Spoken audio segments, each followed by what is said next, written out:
that provides that every political party in Zimbabwe should be registered as an person. I know that. So that we should have a requirement of constitution. But when you go to the courts now, you then have to, like what happened, in the previous, that in order for you to sue, you need to be an entity that has got the capacity to sue. That's true, but let's agree that we don't have a law that provides that political party should be registered as a person, so that they should have a constitution. It was written one, but if we could have it, the problem that we are still having in Zimbabwe is an conflation of three arms of the government. Right. If our courts were so independent enough, I want to tell you that Triple C was going to win this case. Right. Because it is not a requirement. It is not. First of all, it is not a requirement to have a constitution as a political party. Number one. So how can one be a member of How can one be a member of political party without a constitution? And how one can cease to be a member of that political party without a constitution? Right. So Mkoma, let me get this straight. Before I ask somebody others to come through. Right. I want to ask you a question. Do you believe that CCC has got a constitution?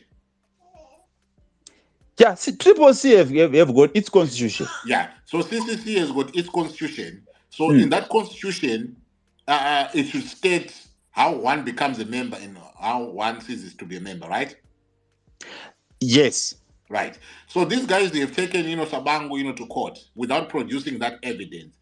How is it then going to be ascertained that this Tshabangu guy is not part and parcel of he is not part of CCC? Bring back to how Triple C is operating. They were using, I think it was Chamisa was so clear. The ambiguity strategy. The ambiguity strategy is that is hiding how you operate how things are done in your party. Not meaning there's no such things. I'm just hiding. Now when a matter spills into the public domain, into the courts, that is a public area. Then that strategic ambiguity does not work there anymore, because courts deal with facts. They don't deal with ambiguity. They deal with facts. Yes.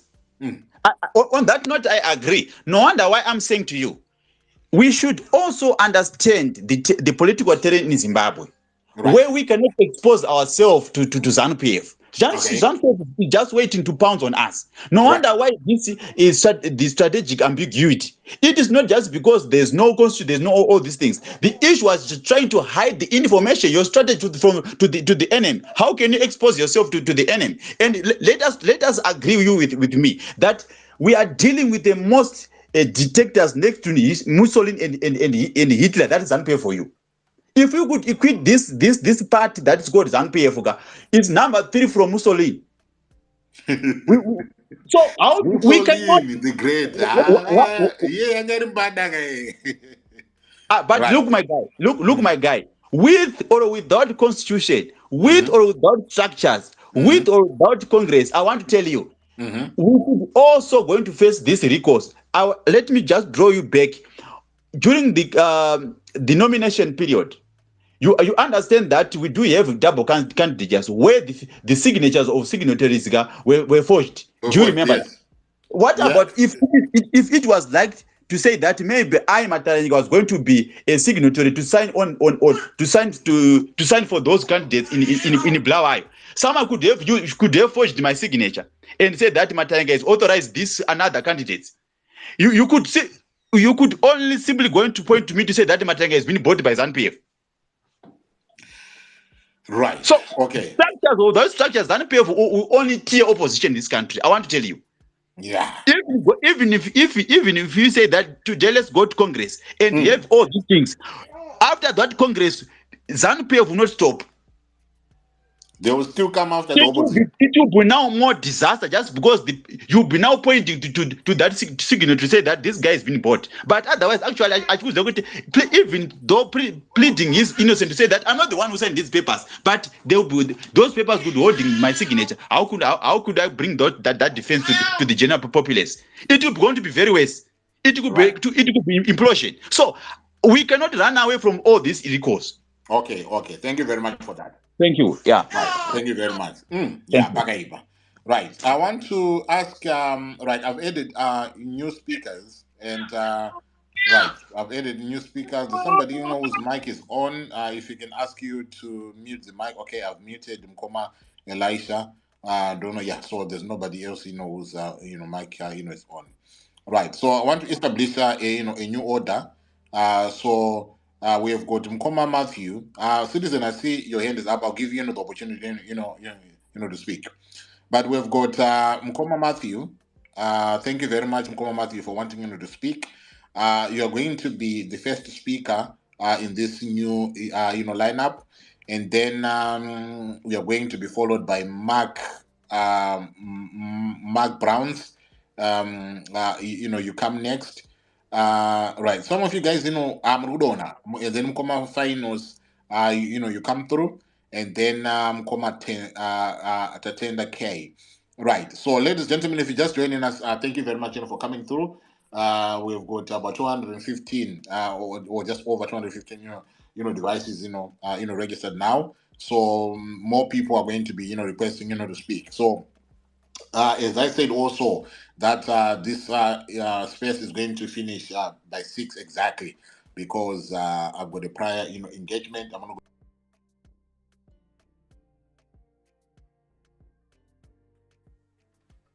I don't know what is going on. Citizen, Titus. No one's citizen manyama, but welcome to the sport. And I hope you are seeing folks as well that needs to be added, so you can add them as well. So now, let us go with that order, and then we'll see how this discussion progresses. It is about the Tshabangu demands, and those demands are a return to the leadership elected at the Congress, a return to constitutionalism, in an accountable leadership which is guided by the party's constitution. So those are his demand. But there has been a pushback to say, if you want us to hear you, let let this court case here succeed. Don't oppose this court case, and after that, and everybody things have been returned to their normal position, and then we can talk to you. Otherwise, you're just a terrorist or a ZANU-PF person. Right. So let us go with these contributions, ladies and gentlemen. Ngoma Matthew, please take the mic. Okay, Uncle Jeza. Good afternoon, and the guest. Yes. The Mr. Tshabangu's story. I would want to say it's a disappointing story, but let me say, it shows to us two competing interests in the Triple C. So there is the first group of interest, if one can recollect what Freeman Chari once put across. The first group of interest that is being shown by this Tshabangu debacle is number one. There are those who wanted to maintain the status quo of the then MDC alliance. Right? So in as much as they were moving, they wanted actually they prefer rebranding of MDC alliance into Triple C. This is what some of the people thought it is.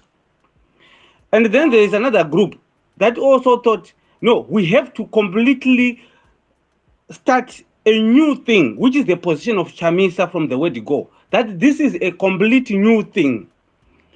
And this is where I see where there was where the problem emanates from. Some, when they heard that it's new, they never believed it's new. They still believed that it is the old, it's new in the name, but not new in substance, and new in action. So what we are seeing here is the power play that is happening, because some who were in the MDC alliance, they still feel like, as much as MDC alliance did not go further to live for the next 5 years, they felt they needed to have their lifeline that they were given by the mandate of the Congress of 2019, right? So with the court ruling that came and brought in Mr. Douglas Monzora into the fore, what then happened is this group that wanted to continuity in the same order of the 2019 Congress, they found themselves under a situation where they are now being introduced to new messaging that says of we are new, we are a new party, we are a new thing, we are a new thing. And to them, I think they were in shock and in awe and saying, what is this thing about a new thing? Because we thought we are transitioning, we are actually rebranding from MDC Alliance because it's the name that they thought is going to be problematic. So let's to the other camp, it was like, let's rebrand, and we avoid the chaos of Monzora recalling us, because by then Monzora was the lion in feeding on the goats.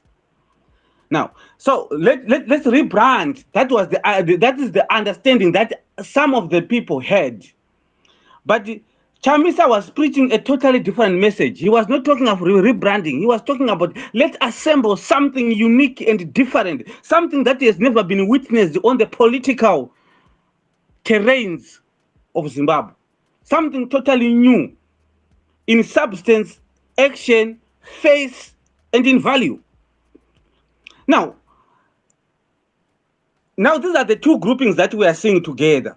And also in the terms of the followers, many people followed. Either they believed that when there is Biti, when there is Mafume, when there is Chamisa, there is Watchman Ngube, they thought it's a formidable team. To them, it was to say, if we are covered on those all pillar posts, the movement is safe and sound. To them, it was more about rebranding than it was about changing the real context and substance of the opposition. And also to the other end, there was also this camp that was like, as long we have Nelson Chamisa, which others would love to call Chamisa Chete Chete, this camp largely think or believes players like Watchman Ngube and the Tendai Biti, they are more like to give solidarity in terms of national leadership than they are to lead themselves. So this is now where we are now. I was just trying to say, how did we get to this Tshabangu? This competing interest now. So what was happening is, as the more we are new, we are a new party, we don't have senior people, the messages, it was being preached consistently. These guys sort of retreated back, and they started asking themselves, we don't see future where we are going, because the messaging is being prepared that we are no longer relevant in the so-called new Triple C. So to them, they started now. That's where I think in their conversation, they said, who among us can come to rescue us? I think that's where Tshabangu said, send me, I'm here. And he raised his hand. He said, send me, I'm here. Obviously, these ones, they knew very well that whoever takes the first move to recall people, especially when ZANU-PF is denied whatever it wants, ZANU-PF would not necessarily try to make it difficult. It will always play in their favor. So they put that card first to say, let's recall them so that we show them that we actually have the real power. Because once we take the first move, all you have to do now, you have to come and explain and defend to the people. So I think Mr. Tshabangu, he's just doing what the other interests who felt like they are being discarded and being thrown away from the political chessboard.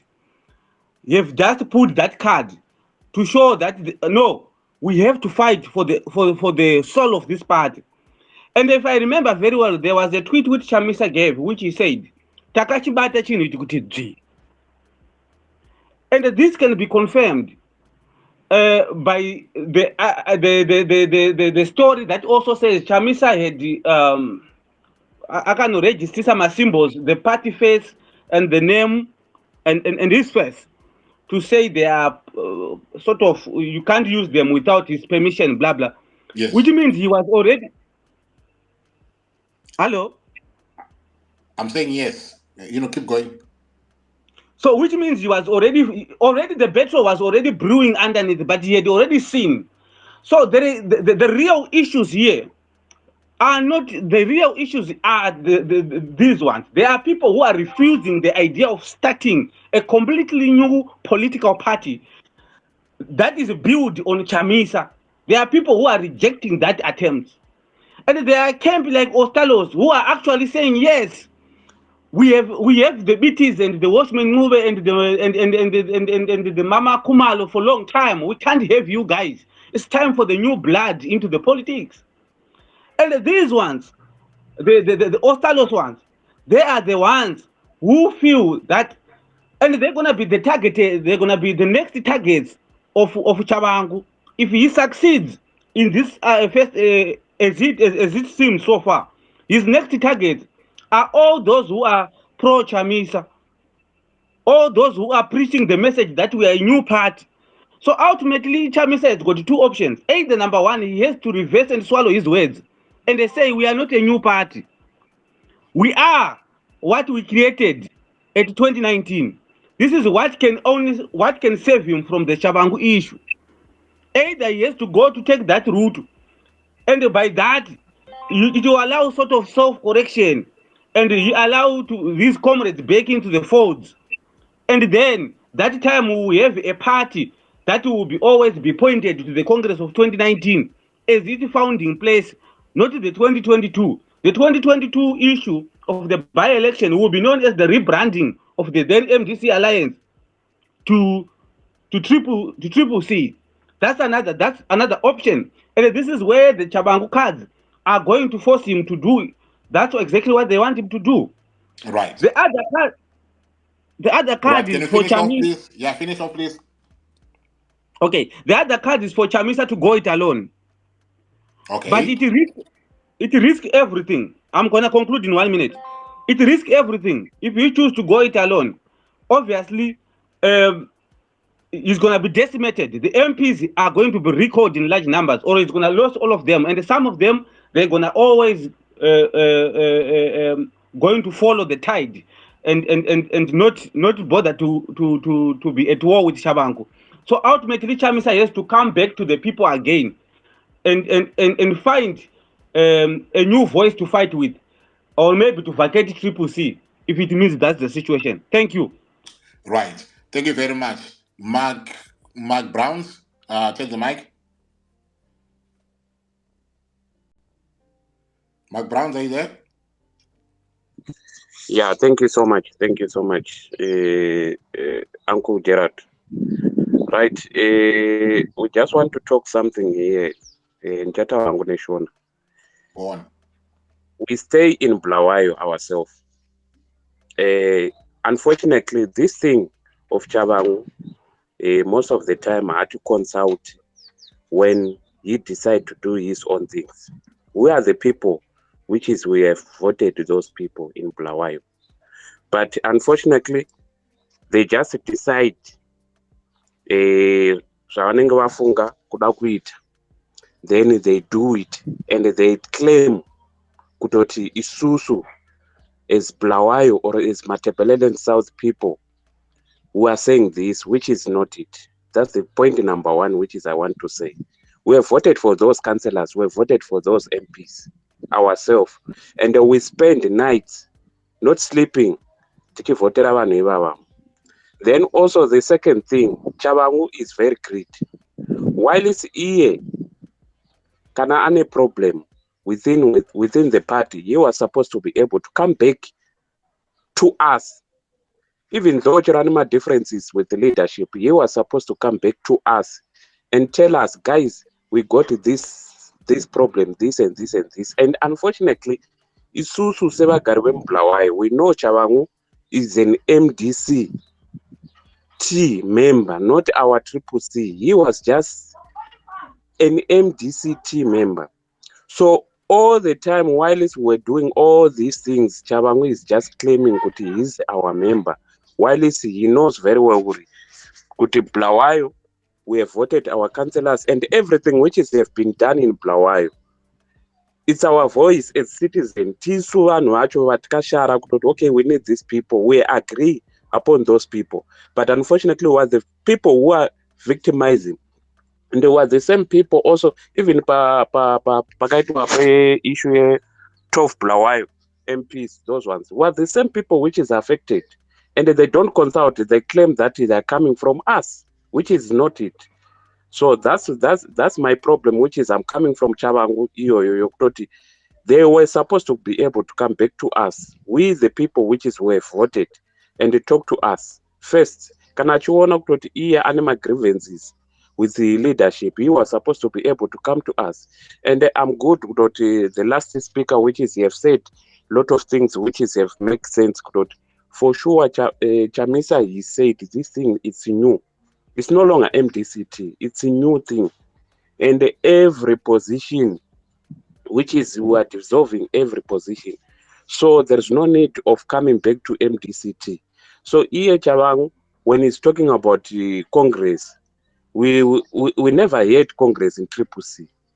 That's my contribution. He's talking about the Gweru Congress. He's saying that the leadership that was selected there must retain. It means that leadership was dissolved, or that leadership was not recognized under CCC, and he wants it to retain. In Triple C, we never had a Congress. In Triple C, we never had a Congress. In Triple C, we got only Chamisa. We have been able to appoint him to be our president. We appoint him. In Triple C, Tinongova Chet Nema cluster leaders. We don't have any Congress that we have done.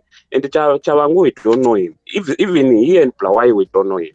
So he must not be able to claim like he's coming from Bulawayo and is concerned about Bulawayo, while we don't know him. So what is giving him that power? What is giving him that power to one position himself, like this? No, the only thing what is giving him the power, it's all about they are some of the people which is they feel they've been like, for instance, the time which is Bangapachi Tuama selection of the candidate. And on those selection of the candidate, they were looking, this person, is it capable to stand for the people? This person, is it capable? That's why I'm showing out a selection of candidate. Bagambo, it was a lot of selection, which is it was done. Okay, this person, is it the real people, which is he can be able to go back to the people? So some of the people, which is they feel Isusu, were not selected. They are the same people which is they're coming back also, and most of those people we know them. Most of those people, they are the people which is they were at MDCT. They ran away from MDCT. They want to come back to Triple C. We know them in Bulawayo. So here in Bulawayo, atidi nonsense, and they also will not be able to be told with anyone and said, okay, we need to be able to be done with this. No. We are sick and tired. We are sick and tired with these people. They claim, and they always want to be able to claim like they are Bulawayo, which is not it. Bulawayo is for everyone. Right. And Zimbabwe. The question here that has been posted in the inbox. Let me read that. It says, because in reference, to what you said, Kutizo, we appointed Chamisa. People are, this question is saying, when was Chamisa appointed and by who? There was a cluster meeting which is it was done. There was a cluster meeting which is it was done the time we were doing the selection process, which is everyone. No. Hey, Padari. Sorry. I'm asking the question. Right. Mukoma, when was Chamisa appointed to be the president? And by who? The time we started to do the selection, we started to do the selection, and the Chamisa ana kuzvigadza ipapaya, ana kutozvigadza. We are the people which is we appoint him to be our president. And the position here, Chamisa. Are you talking about the appointment of being a presidential candidate here? The appointment of being the president of the party? Because during those, what was happening there was appointments. Actually, what we agree on the cluster meeting. Actually, what we agree, the time which is it was formed, the Triple C, we agree that Chamisa is going to be our president for the party. Right. Then from there, then also we agree again on the candidate selection that Chamisa is going to be able to stand as our presidential candidate. Right. Okay. Right. Yeah, Bagaiba. Regaiti Fambirembere Mkoma. Thank you very much. Regaiti Kunumwe. Our time is now 4:06, so it means we've got under 2 hours, to do this. Right.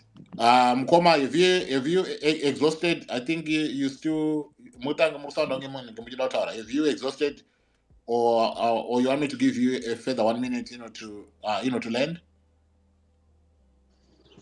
No, ndatopedza. I don't know, maybe you've got another question you need to ask. Oh yeah, guys.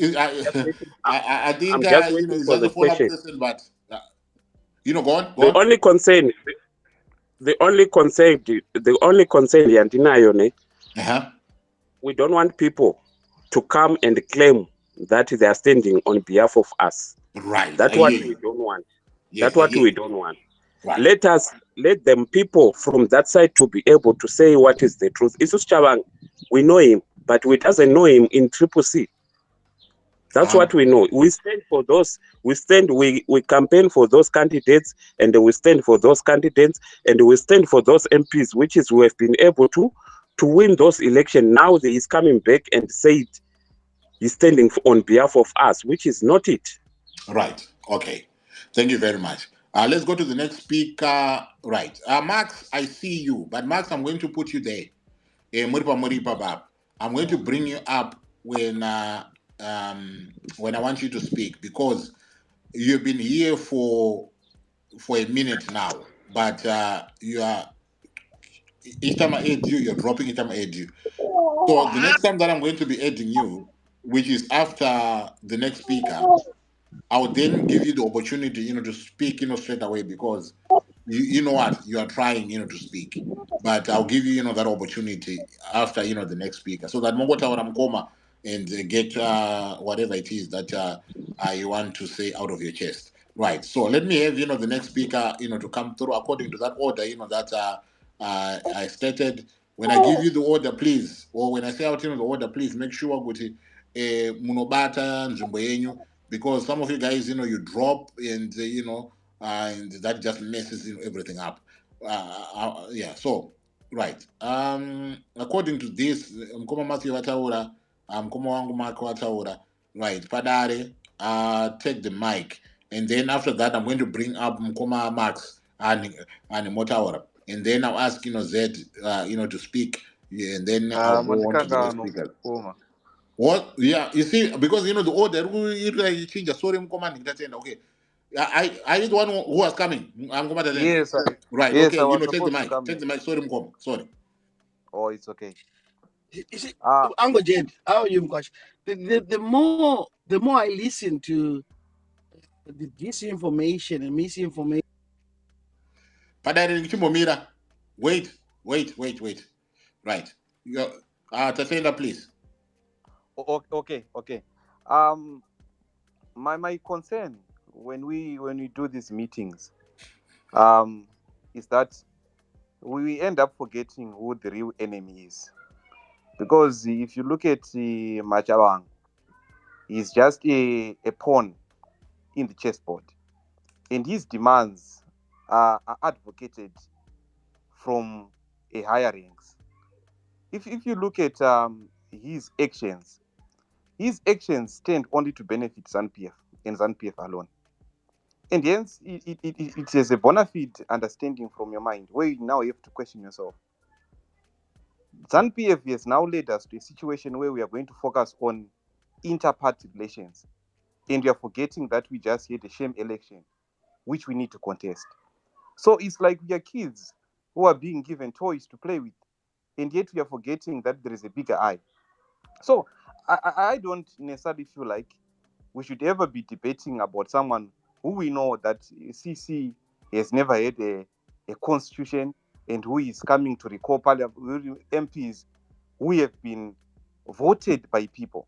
So you see, there is a very dangerous thing which is happening in Zimbabwe. And what is happening in Zimbabwe is we have what you call death of constitutionalism, which is being advocated by ZANU-PF, where a sitting member of parliament can just be recalled by anyone within the party, which doesn't have structures, which doesn't have constitution. And ZANU-PF fully knows this, because President Chamisa kept on reminding us that this is a citizen movement. Membership is per citizen, and there is no member who has the right to tell another member that they're no longer a member. We chose leaders which wanted to represent us at parliament.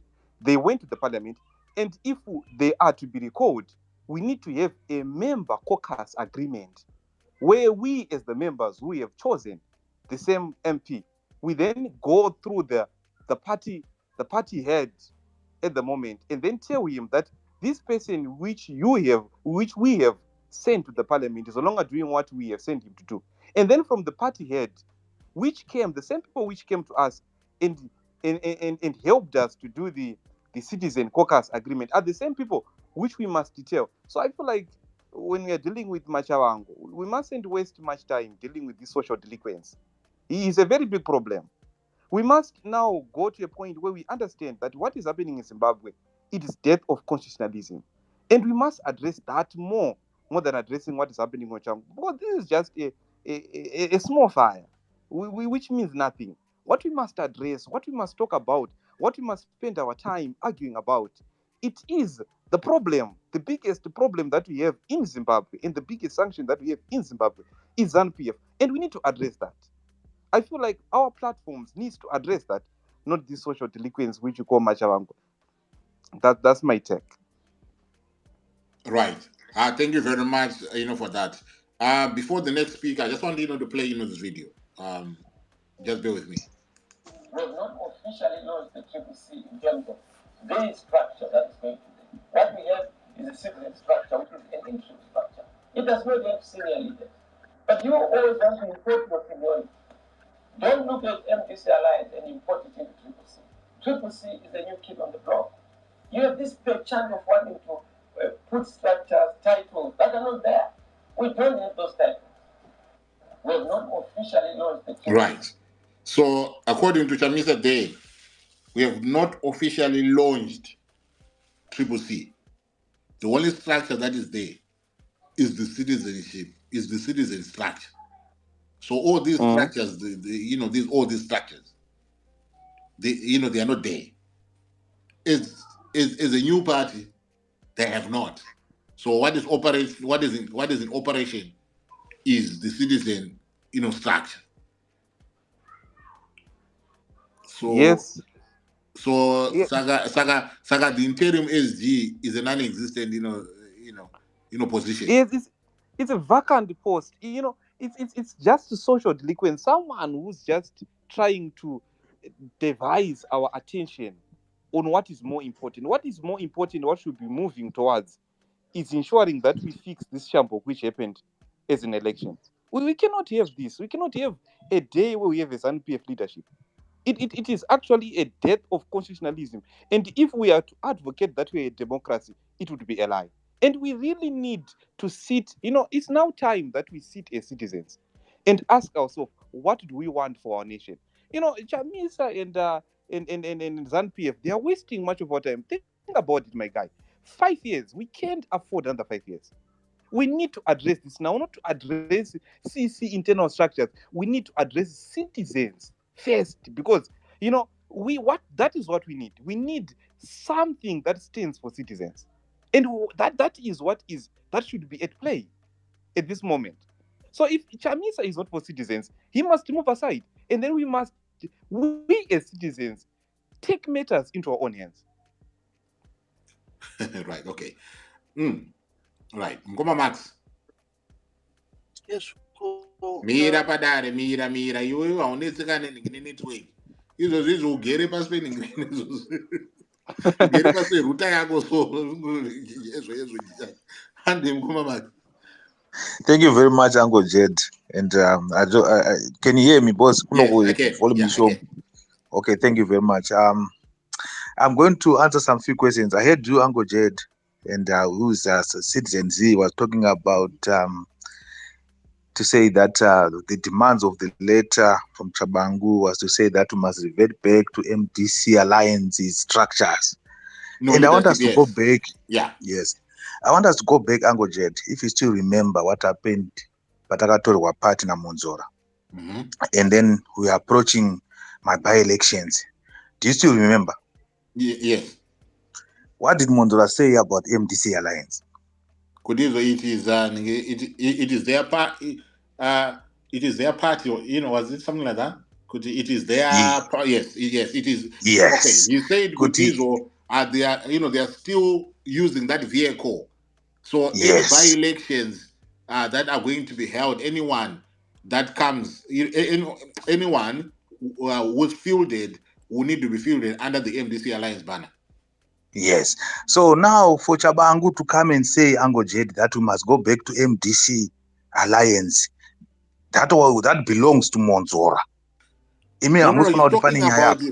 He's talking about the leadership that was elected in 2018, in 2019. Yes, I do understand. Yes, I do understand. Yes, I do understand. Yes. But that leadership again, like what Monzora said, they were the custodians of that MDC alliance. Monzora because younger MDC Monzora actually participated in that, is it? Yes. Right. Monzora was saying Monzora MDC alliance it falls under MDCT. Both MDCT and Makovinas of that. Right? Meaning to say MDC alliance Monzora MDC alliance in a court. So if we go back again to those structures, it simply says that we are going back to be under Monzora again. Because he's the owner of MDC alliance. I must owner his interest in all this. His interest, he has been coming and commenting and all that kind of stuff, all these things about the constitution, is because Monzora, he wants a piece of the pie. Monzora is dead and buried in terms of Zimbabwean politics at the moment. That's the only way to resuscitate his career in politics and all those who went with MDCT. Uncle Jed, so why would you go back to MDC alliance structures? Where do you get that from? Right. Where do you get that from? This thing was taken by Monzora, MDC alliance. So we are saying we are going back to those same structures, which means we'll be under Monzora. No, but where he's coming from, he's coming from this. I want you to hear me. He's coming from saying, Kuti, isn't it when we had all those things that were happening, there was a leadership that moved away with Nelson Chamisa. Yeah, but now Uncle Jed. Okay, it's all right. That moved away with Nelson Chamisa. Ipapo yakanga iri in the same grouping. Even Anamonzora Bawazada break away. Pakasara still finding that leadership. And this is what this Tshabangu guy is saying. Leadership iyoyo yakanga iripo at that time iyoyo yakanga tazusara tatega takuita ma-meetings edu akazopa a resolution yekuti we must do away with the name MDC Alliance and we must now do with the CCC. You're saying with the EOO leadership, EOO that came to that agreement or that came to that arrangement must be the leadership that must be existing at this particular moment in time whilst we are now waiting to officially launch this item. Okay, Uncle Jed, it doesn't mean that if people belong to one certain group and they do a meeting, and that meeting now it now falls under that same group. No, that is not. If they had meetings as individuals, they had their own meetings, but it doesn't mean that was an MDC Alliance meeting. Because on that moment, MDC Alliance yanga to disseminate Darani court. The court have ruled over that. This party doesn't exist. MDC Alliance, it's a coalition of parties which falls under MDCT as the major player in that political party, right? So for them to congregate, it doesn't mean that now they are running MDC Alliance. No, Tshabangu is just trying to find ways to go into it. He's just a terrorist. He's nobody who is trying to, he's testing the waters, Angojet, to see where he can still take these things. Yeah, he is a terrorist. To us for now, he's now a terrorist. Just like ZANU-PF, they are terrorists. And I wanted to say to my brother Zeti there, you can come with all analogies. You can try to, to scrutinize and, go deep down on the roots. If you see ZANU-PF, yakakwanisa could destroy ZAPU with all the ammunition and ZAPU, then you must know better as a ZAPU, a person to say that ZANU-PF, haina basa ne-constitution or whatever. What they only want is to have a one-party state in Zimbabwe. And they won't stop at anything until they get that. Right. So for Triple C, for them to have these sleepless nights, to have Chamisa on the center stage of every debate in Zimbabwe at the moment, and they've made us to lose focus, like what my other brother said here, on very important issues. At the moment, under his office, everything is going to end up to be under Mnangagwa's office at the moment. Corruption, sumuka, and we have lost a lot of things in these 2 weeks. To focus on Nema MPs, Nema Ricos, Angojet. Something that at the moment, next week, my topic account of Skype. But time isn't it that it is proper now for us, to be making noise about this Ricos? Because surely, if we want, to take a look at it, a weekend, Parliament will just rubber stamp anything, that happens there. And if people feel good, the Parliament is being, disseminated, surely they've got the right, to be speaking, about that. I know, there are issues, that are, going on, but the voice that the voice that is put forward to talk about these issues are the parliamentarians, and these are the guys, that will, go in that August house. And they argue on behalf, of the people. Yes, citizens, may argue, but it needs, that vehicle to take, these issues, to Parliament.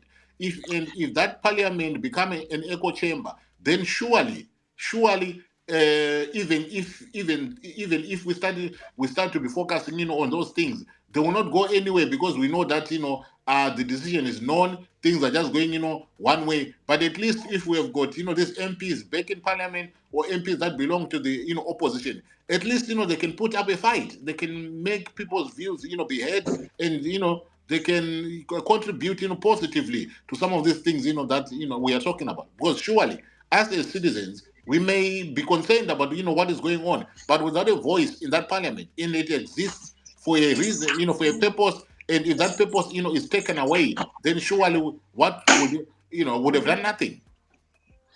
Uncle Jed, I do agree with you that definitely we need a voice for the people in Parliament. But I want to ask you a very simple question. The papi pamakazombonzwa ZANU-PF ichiteerera voice revanhu, on which law yaida kupaswa kuZimbabwe ikakonwa kupaswa tikati hurumende yateerera voice revanhu? Nothing. But still Mukoma having a voice. It was, during that time. Right now, there are people who are saying, we lost a bigger voice in Parliament. But Tendai, when he was speaking, he was highlighting, some of, these things, and the public became aware of some of the things, that were. Sometimes we might not have, the numbers to change, what is going on in there. But surely a stronger voice, in Parliament goes a long way in actually stopping whatever, the regime wants to do in its tracks. Yes, I hear you, Angojed, but I think at the moment, with the way I see things, and I think we need to re-strategize. We need to see how best we can fight this struggle, because it seems like as long as we have ZANU-PF there, Angojed, say these recalls, these things won't end. And at the end of the day, they'll still be doing whatever they want with the constitution. They will still do what they want in terms of, the looting and corruption in our country. So I think it's high time that we re-strategize and see how best we can, take this struggle to another level. And on this note, I think I agree with Tadini when he said, what more evidence do we need, guys, to see that these people, they've reached their expired date long time ago. We just need to fight our struggle in a different way. And I'm being honest, we need to re-strategize. We need to take our fight somewhere else. yes, we can talk as much as we want and do these debates, but I think it's high time that as Zimbabweans to see what can we do that can really change our country. At the moment, point noted. These things are not working. Right. Point noted. Thank you very much, Nkoma. Point very noted. Right. Padar. You know, in military warfare, a foolishly empowered people of no cause and will fight for no cause. In that military doctrine, it's crazy to hear some of these things coming up here. I've heard buzzwords that are being used by Zimbabweans. They would, we citizens, we are in control of this. Where constitutions are created to protect the weakest in the society. And it's actually crazy when someone voices up and say, I am a citizen, I'm more powerful than the constitution that is written or that is said to be. It's madness of the highest order. I don't know how we are going to reverse engineer the power that we have given ourselves via this statement or via this word, the good citizens. It's wrongly used and a danger to the next generation. And it's actually crazy when you hear some people think that they have a power in this CCC thing, and they don't. They clearly don't. And conflict resolution teaches me and tells me that who is aggrieved here and who is this person talking to? Is he talking to the leadership of CCC or is he talking to the citizens? Just as much as they are citizens who are empowered, this individual is telling you what the problem has been and where the problem started and how this formation is. The Matabeleland warrior, he's telling you how the situation is. And unfortunately, he did his calculations and he did them well to beat this institution because it's not protected as it wanted it to be, as what we wanted to say or created to be. So you know, the true narrative of this should be, for me, would stop blaming ZANU-PF. Now people are bringing Monzora into it. You know, it's actually sickening to hear people bring Monzora, bring ZANU-PF into the face of their own pool that they can see right there. This individual has told you how he has been aggrieved and how this is to be addressed. I was listening to Senator Monzora earlier on from a constitutional standpoint. He took interest in the story. And this man literally told us, it's a joke if anyone thinks that they can take, of which we've all been saying it, they can take this Tshabangu to court and expect to win after the way they narrated it. If Chamisa was truly the leader of this formation in the way he did, he should have taken this as a political party to challenge what is going on with Tshabangu. But no, it is the individuals that challenge Tshabangu's position. And in the foolishness of anything that has happened in modern politics, as educated as they want to call themselves, they've put themselves in this mess, and no one seeks to understand that. All I hear from people like Anna Elisha is I don't know how we are going to, teach and protect the next generation from such gross misinformation, where people do not want to accept the responsibility of their own failings and a presentation. It pains me, Uncle Jed Mkwasha. It is actually paining me. I'm not from the opposition mission, but I want an opposition that is productive in Zimbabwe, because the politics right now in Zimbabwe, from a geopolitics, is costing money. It's costing the value of Zimbabwe every day. It's not the by-election that is going to cost a lot of money. You are losing money every day because Chamisa says he is using the tools of that are there, that have been manipulated by the way that comes with democracy in order to present his position. No one in the capitalist world cares that it's a fact whether it's Tshabangu or whether fact that Zimbabwe elections were rigged. Because there's a redress process. You see, there's a redress process in the Zimbabwean constitution, which Chamisa was supposed to follow. But they won't care about that, because as long as Chamisa opens up his mouth and continues to blame, and the people here continue to blame, It is not the cost of the by-election you should worry about. It is the value of your next generation that you should worry about. Because you are refusing, you are totally, sorry, there's somebody with a buzz thing. You are totally refusing to hold a failed leader who promised you everything that he said he was going to do. Create a formation that is not penetrable, a formation that was going to deliver an election for you that you are so wishing. But you are choosing to defer your pain, to defer your anger, to defer your failure to others, and prescribe your failings to ZANU-PF, to Monzora, and attribute them as the main causes of your pain. And you are failing to see what this Matabeleland warrior is telling you, how he has been aggrieved, and how this needs to be addressed. It's actually a shame. Right. Really, really a shameful position. Many thanks. Right. There is a question that was posed by Hans Skildirebar. Agati, let's talk and weigh. What should Nelson Chamisa do? Because we want practical solutions, not theoretical. Let's discuss in the comment section. And there's a post that was put in there by Mduduzi Matutu that just caught my eye.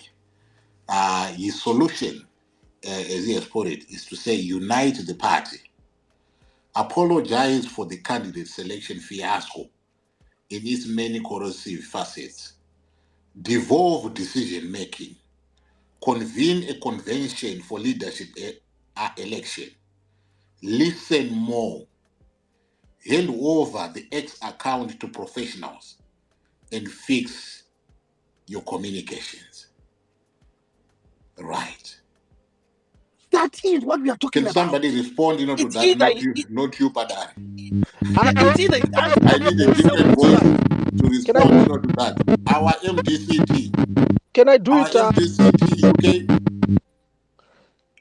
Our MDCT UK. Are you there? Can I do a quick one, Brajeza, before I go, please? Danny, wannabe.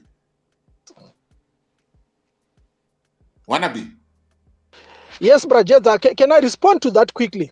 Okay, respond to that, and then citizen, come in. Respond to that, citizen, come in after that, and then I want to go to Koma Farai, and then Elisha there. Sorry. Let me re-say this. Respond to that, citizen, come in. Mukoma Modu, I want you to come in because they've been there, for a minute, and then Farai, and then we introduce more speakers. Mukoma Wanabe, respond. Right, Brajeza, here let's be. I think okay for what Mduduzi says, and I respect Mduduzi a lot because he's like Freeman to me. Those are guys are a bit pragmatic and they are practical based. They've got practical based solutions, but I'm not agreeing with him on this one because the situation that we are in now is people are taking it maybe lightly. It's way over over that weight, I think. The thing is, like, these people now, they are no longer doing under Mugabe. Usually we used to have a lot of problems, but end of the day there was always a civil way of solving problems. That's why even when there were problems in ZANU-PF by then, you could try to figure out in MDC, you try to figure out what's happening. You couldn't figure it out because it was a bit hidden. But now we have got a group of people that are in power now. They've got nothing to lose. If people want to talk about the structures and then go to this and strategize what like exactly what Mduduzi said, I'm telling you, number one, okay, let's put aside infiltration because it's gonna be there and it's gonna be rife, and maybe even we have Padare there fighting hard to be maybe the Secretary General. And if we use that approach of Mduduzi, you win it and you get it.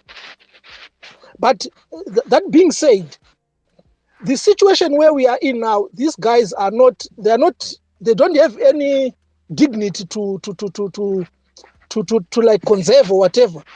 Because if you look at the just ended elections, the reports that came by what they were saying, the details of all those reports.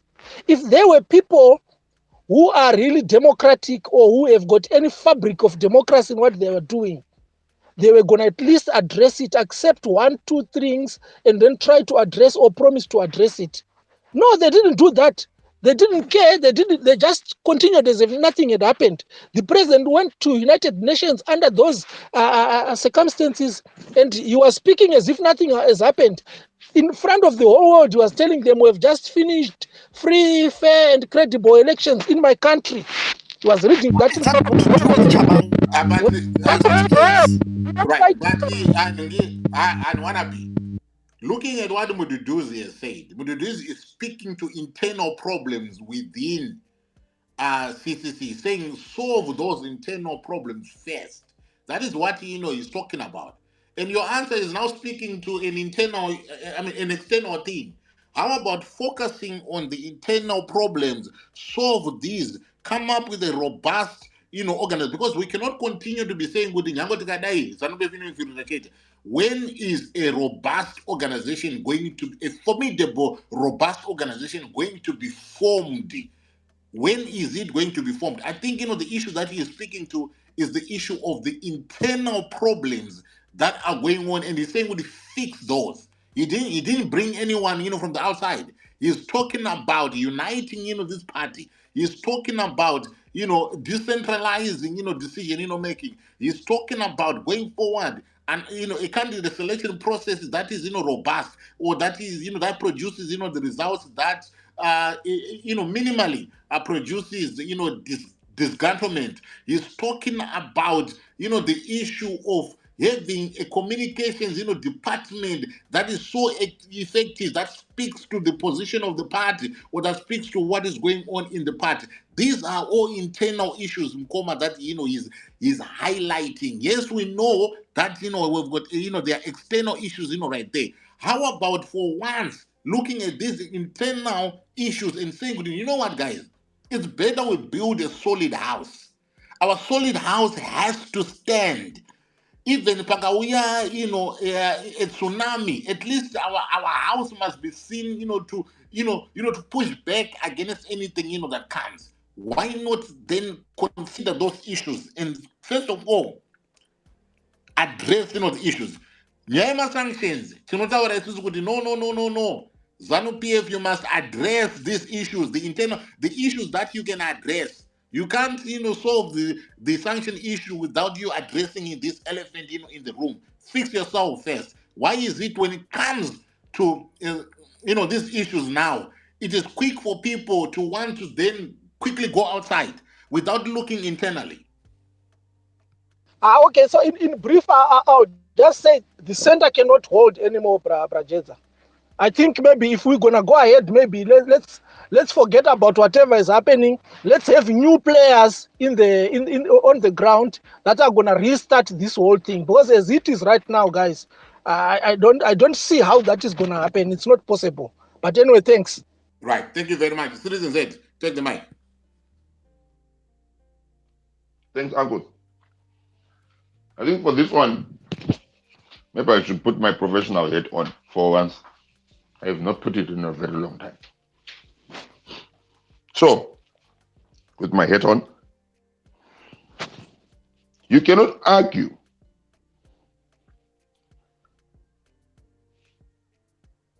the reality. You cannot argue and say CCC is a completely new party, and then at the same time require, or no, before we go to the require, and then at the same time not listen to what this party's leadership is saying, or leader is saying. Yeah? It becomes irrelevant. I'll show you this, Angus. CCC at this moment in time,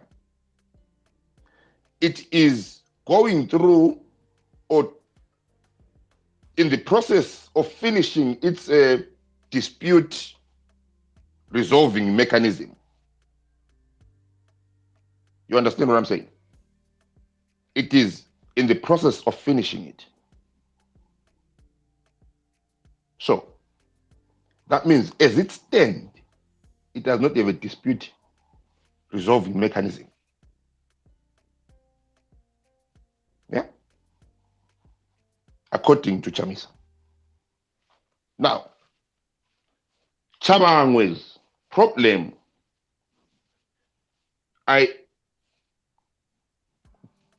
June area. Yeah, this is when we see them popping up. When those people had issues about the process, no one here to show you that really no one was listening. No one here can tell me what CCC's response was. So, seeing that I've put my professional hat on, I'll tell you. Those people were told to wait. They're coming to solve it. Unfortunately, the selection process, again, with the environment, ended up taking a longer time for the final list to be produced. In the process itself, it gives a clue to how to settle disputes. The problem is, with the time when the final list was put out, it was towards nomination, or some people found out on the nomination courts. And then this thing, because to turn around and you know, cover from infiltration and all that, all the candidates were told to fill in the nomination papers. So, if you are from Chabalala constituency and you are contesting in the selection process, the ones that were top 3, or in some cases, yeah, they were told to fill in. And then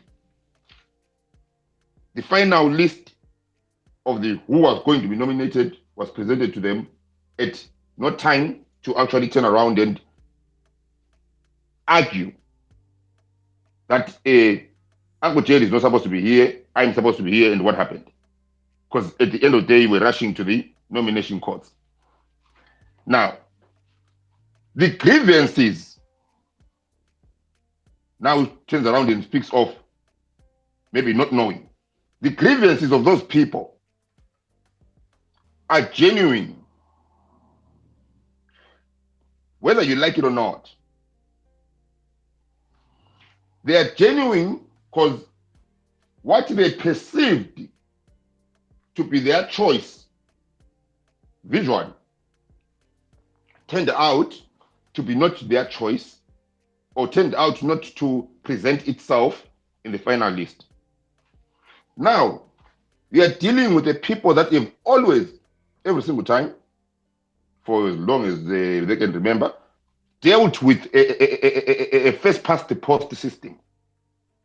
That means vote in any other way. Jade becomes number 1, Tetas becomes number 2, Jade is the winner, Tetas is not. Job done. People's choice. But unfortunately, that was a system, this one was not like that. Grievance was called out. People are not happy here. CCC responded, we're coming to solve it. Then you had the problem with the proportional representations on nomination day. Again, that is a big problem. Those people went back and told their people that they did not turn around and get in. Now, take perception in. This is where now we are making the mistake as CCC people. You are dealing with Matebeleland. You are dealing with Bulawayo. It is a perception of imposing since, in terms of opposition, since the 2000. There is no election that there has not been an imposition from the perception of Harare headquarters. Now, they are starting to turn around and say the same things. And your pushback is not to solve the problem. Your pushback is to shoot the messenger in front of them. Now, here is where the problem is that you're not seeing. They are gathering around Tshabangu. These are not Twitter people. These are people on the ground. It has evolved now from a process dispute to arrogance. That you do not want to listen to a group of people that feels they've been disadvantaged and they're not being listened to. Yet you have gathered them to fight a group of people that does not allow them to be listened to. That is ZANU-PF. And you create your little war. That group of people have turned now, and you have become their own ZANU-PF. Because we are not listening to the ground. It is still not happy. Now, Tshabangu turns around and gives a solution. Yeah? Do what you have turned around and put in. Again, the same leadership that was there is the same leadership that is therefore turned around and called upon. That's not going to help you anyway, because at the end of the day, the same people are the ones working. But again, Twitter, I'm talking to Twitter, you refuse. You are saying you want one leader. Yeah? You are talking to a group of people on the ground that have turned around, have been fighting one leader for 37 years. And now they have to turn around and fight another one leader, maybe for another 10 years and more, depending if he wants to turn around and go in more. And you're creating this thing. And you are saying you are defending the party. You are not. You are defending one person. The party becomes what Tshabangu is defending. The democratic side of the party. The ability of saying if you've got a dispute. Oh, before I finish, one unclear angle. Before Tshabangu recalled, he went and did, this is going to be news for a lot of you. He went and did consultations with the aggrieved people of those constituencies and wards that produced the people that he recalled. And those people turned around and put the names forward. It was not his own personal hatred. No. It is baked in by people. But unfortunately, those people do not have Twitter accounts. But if you truly into this, you can just pick up a WhatsApp group, a WhatsApp phone and phone at home. Especially in Bulawayo. Don't talk to the people that turn around and always turn around and tell you propaganda.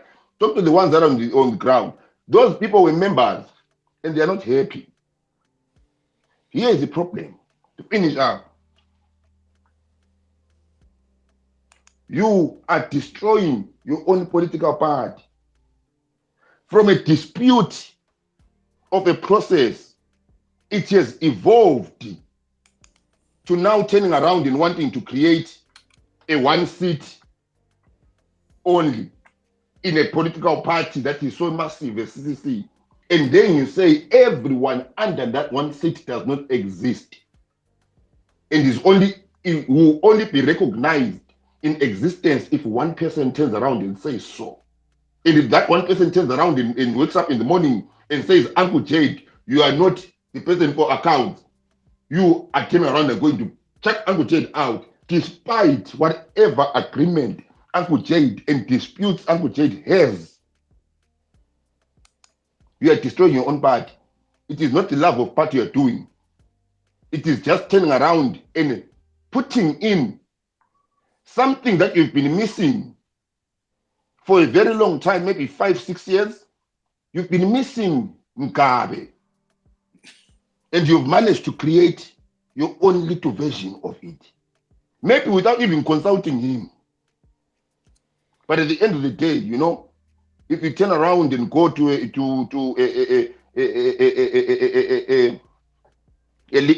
dog and say you're an elephant, you are not, you're a lion, you're a lion, you're a lion, and propaganda your own people, that means the dog is a lion.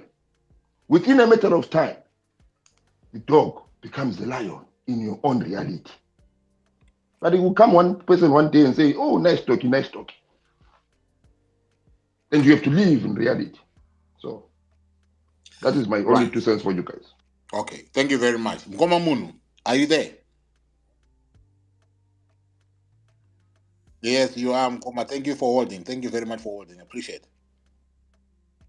Nice. Take the mic.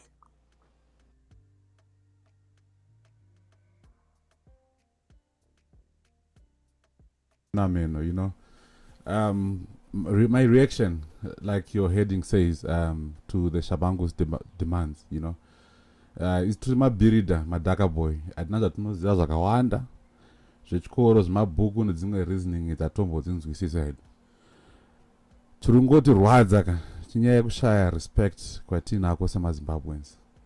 We have lost respect as a people to the point yekuti kunotoya vanhu vanetuma voice netuma accent tunonyatso fire kunge vanotoziya kutoqualifya Tshabangu kunge munhu wetriple C, when it's clearly outlined in many letters because Tshabangu haasi munhu wetriple C. You understand? But nhasi torohweswa isusu the rules yekuswera tichimhanyisana kuti hanzi Tshabangu this, Tshabangu this. Tshabangu is a nobody, right? Chinotirwadza inyaya yekuti out of all of this is the prolonged time of the regime in power, which does not benefit you and me. And Chinozorwadza the West is to have people, whether they are paid or not, kana kuti cloud, kana kuti chi, vanongouya even mumaspace muno vongotanga kutonyepera vanhu vachitaura dzimwe propaganda dzisingatonzwisisike so. And you'd find whatever they say is then taken and implemented by the government the next day. So it's more like isusu semaZimbabweans do not tolerate that nonsense. Vanhu vanouya pano kuzoseta the narrative which the regime then follows the next day. So they are not actually doing something chavanoziva kuti hachishande. They apply the same method over and over. Zvavakangoita neMDC alliance nhasi takutotaurana nadhagi, it's clear. Whether my voter vanoba my elections, vaba my elections, they are going to come again voya voba my candidates enyu. And those wakati nadhagi akashandisa macourts. Saka right now chiri kunetsa ndechekuti Chamisa ane a different strategy. You are all guessing. You don't even know what you're talking about. Munoya pano musura muchizvisumudzira. Munofunga kuti haazvizivi here Chamisa. Kutoti hanzizvo, hey Chamisa should have done this. 100% oyanzozvinzwisisa manje kwete mbichana ndeipiwo mati ndeipi strategy yaChamisa. Okay, strategy yaChamisa yatinonzwisisa isusuka. Firstly, tisati tombotanga kutaura nezvekustrategy ikoko, iyo inoshanda yekuti Chamisa chete ndo strategy yekutanga iyo. Then number 2, being a human being works a lot. Right. If we come and try to diagnose strategy yaChamisa panapa, I don't think I'll be doing justice and respecting myself as a Zimbabwean. Aiwa ndimataura kana nezvazvomukomo. Ndikuweko komukoma Jed. Aiwa kune ava vasingazvisi kuti strategy yaChamisa yakamira sei. Ndikatikusunungurei brain mukoma Jed anditi. Yes, I am not an official of Triple C kuuya kuzokutaridza strategy. What I can tell you is you are being affected is the effects of the strategy. Like today, You have left everything else and you've opened this space. That is part of the strategy. Part of the strategy is to expose and clean up the party. Like what is happening now. Without prejudice, Mkoma Jed, right? We have got a hijacking yakaitwa of the people's vote, and all of that, apart from Maria Gatarisirwa, yema political parties, if lakubiwa age, we all know that this is a fallacy. We are going to legitimize this regime until 2028, right? Saka isuzuka, we cannot talk of strategies. That try to join it, that MDC alliance. Chamisa will come and talk about this strategy himself, right? I'm not on strategy. I can react to what is there. I am not part of the planning of CCC. I can talk about the symptoms and the effects of the strategy on my life. Right now, I have hope that at least there is someone like Chamisa, unlike hope yokupiwa yezanu PF yokuntagadzira road ye propaganda. Toya pandu squad try kutsanangura ma strategy. I am not a representative of CCC. I don't know any about the strategy, but all I know is whatever he is planning is working. Hence, the regime has put so much money into making this happen. If it's normal to you, who is listening here today, that a Speaker of Parliament would recognize and put into effect, including the head of state. Speaker of Parliament, akapinda mu office nekubirira. Zvokusiku zvokungoti fe. Then totaka kubvunzana pano ango Jed, will it help for a person like me Birida? Kuti ndikuudze ino strategy ndinotaura nana Chamisa isinotaura nezvema after effects estrategy ndowatinotaura nezvazvo. Right now people are suffering, akusi kunyepa, but vanouya panapa vanhu nosvika vachitaura kuti hanzi titanga kusonongwa mastrategy. But mkoma ma after effect estrategy asiriwe here atiunza panapa kuti titaure nezvenyekuita ma-recalls. But that does not qualify me to be a strategist, a spokesperson of CCC kuti ndeipi Chamisa strategy. I can only come and say, yes. Mkoma, you are darking me. I'm not darking Mkoma Jed. And then now, in one breath, why are you darking Mkoma? Because it's Susuka, an MP, an MP is important in our democracy. Yes. On the basis of Kuti, this is our best foot forward. But there's to go and represent, the weak, to go and represent those that might be affected by the misuse of, the constitution or the misapplication of the, constitution. These are the people who are getting into these positions, knowing what, they want. Because for you to be a politician, Mkoma, it's only that good is the tragedy that we are now having in Zimbabwe. Is the creation of career politicians, people who are in politics, to make money. But you see, when these people were given 40,000, US dollars, last time, but these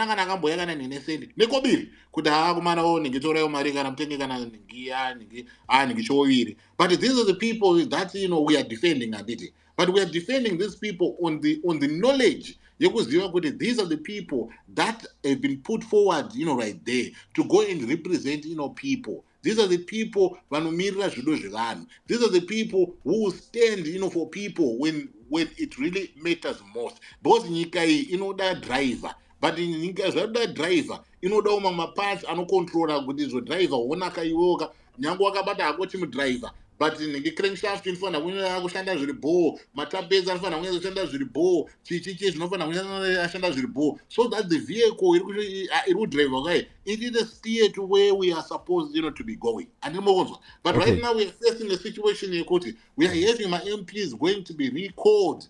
This is where now I've got a problem of people who want to come and prescribe to what we should be talking about, which is not these topics that we have, because these are the topics that matter. And what MP is an important position. Society MP is an important position in democracy, and whatever it is that happens to our MPs, we should have a right to be talking about these things. We should have a right to be raising these things as my citizens. But no. And this is where we get, but now you find with some of these things now, we are working with political party. And why even though I'm happy with the trust, you as the vehicle that helps in the selection of these MPs. Yes. What is happening mapati menyu gadzirisai mabato yenyu kuitira kuti zviri kuitika izvi ningi zvisaitika. Saka some of these strategies dzacho idzodzo dziri kuitika mapolitical parties ndo masymptoms acho manje ataakukurukura panapa kuti we've got a symptom yekuti kune vanhu vari kungodedzwa from away ningi from parliament. What is ningi going on? 100% Mkomajet, I agree with you on that one. In bringing everything to light, I first qualify the parties or the terms of reference. Tshabangu is not a party member or is not party to Triple C. Advocate Nelson Chamisa came out and explained to say we have our structures. Putting out our structures, they'll be vulnerable to the human rights abuses in the Zimbabwean context. Right? Part of that strategy was what was mentioned, ambiguity, whatever. Now, coming back to my symptoms, reacting to Tshabangu's demands, is to say that we have lost so much respect as a people to the point that a person who is representing many, voted by many, anongonobviswa muoffice nemakororo neusiku vanongononyorerana tutsamba twavo totonzi tatoqualify ndovato vanhu. So for the debate to be sound, let's have the terms of reference corrected. Tshabangu is not munhu wetriple C. Ndeweku MDCT uko. That's number one iri panapa. Why should Advocate Nelson Chamisa come and qualify his decisions per Twitter or wherever as if as anopiwa paunta is vanozviqualify? Mudenda chaichai haana kana kwanotaura zvaanoita, but he qualifies zvinhu zviri wrong. Yes. Can I ask you? Yes. There's a membership and database. I beg your pardon? And there's a membership database. I have no idea about the database of the membership. Yeah, Saka, where are you qualifying your statement because you is not a member? When you don't have knowledge of from the the database. Statement that was issued by the Triple C. I'm quoting right now. Same in court. Are you telling me good the judge is going to take the word of the people that say good he's not our member? No. There is not a word. There's an official statement from the Triple C organization stating that this particular person is not part of their organization. So that is sound enough. What evidence exists that supports that official statement? Yes, if you now exactly now you're coming back now. So if you go back to Triple C, they can be able to produce that. They have that proof of their own. Where there's an official statement from Triple C to say that Tshabangu is not a member. That's enough. I don't work for Triple C, but there is an official statement from them denouncing Tshabangu as a member. Right. Can I just chime in? I wanted to give you the opportunity. Sure, you can address some of this. Yes. Please. Yeah. Okay. Right. Okay. Mkoma Moon. Yes. Can I give you? Can I give you? The next 1 minute. Could this yes. Finish off your presentation. I'm not going to interject anymore. Okay. Thank you, Mkomajet. Yeah, so like I was saying, the official statement from Triple C should be respected. I don't know why we're so biased in respecting what is official from the Triple C and want them to always come up with these other superficial things that are not asked of anyone else. So I believe in President Advocate Nelson Chamisa and that he is the strategy. If ever you need a strategy, just look up Nelson Chamisa. Where there's no boa, there's no what I say. Otherwise, we're in it for big trouble. And 2028, achawuya tichamama. Thanks, Angojet. I'm going to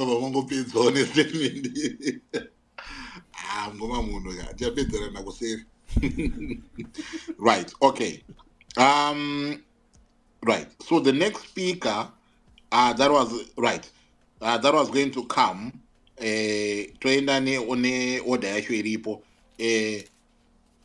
Right. I want to establish another lineup. So please, tererai kune lineup yanda kutaura so that you not be chaguti.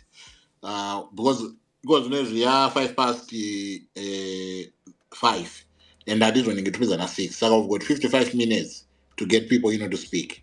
Saka if I can ask you, please, the maximum has to be 5 minutes. Anything beyond that, I'll ask you to give way.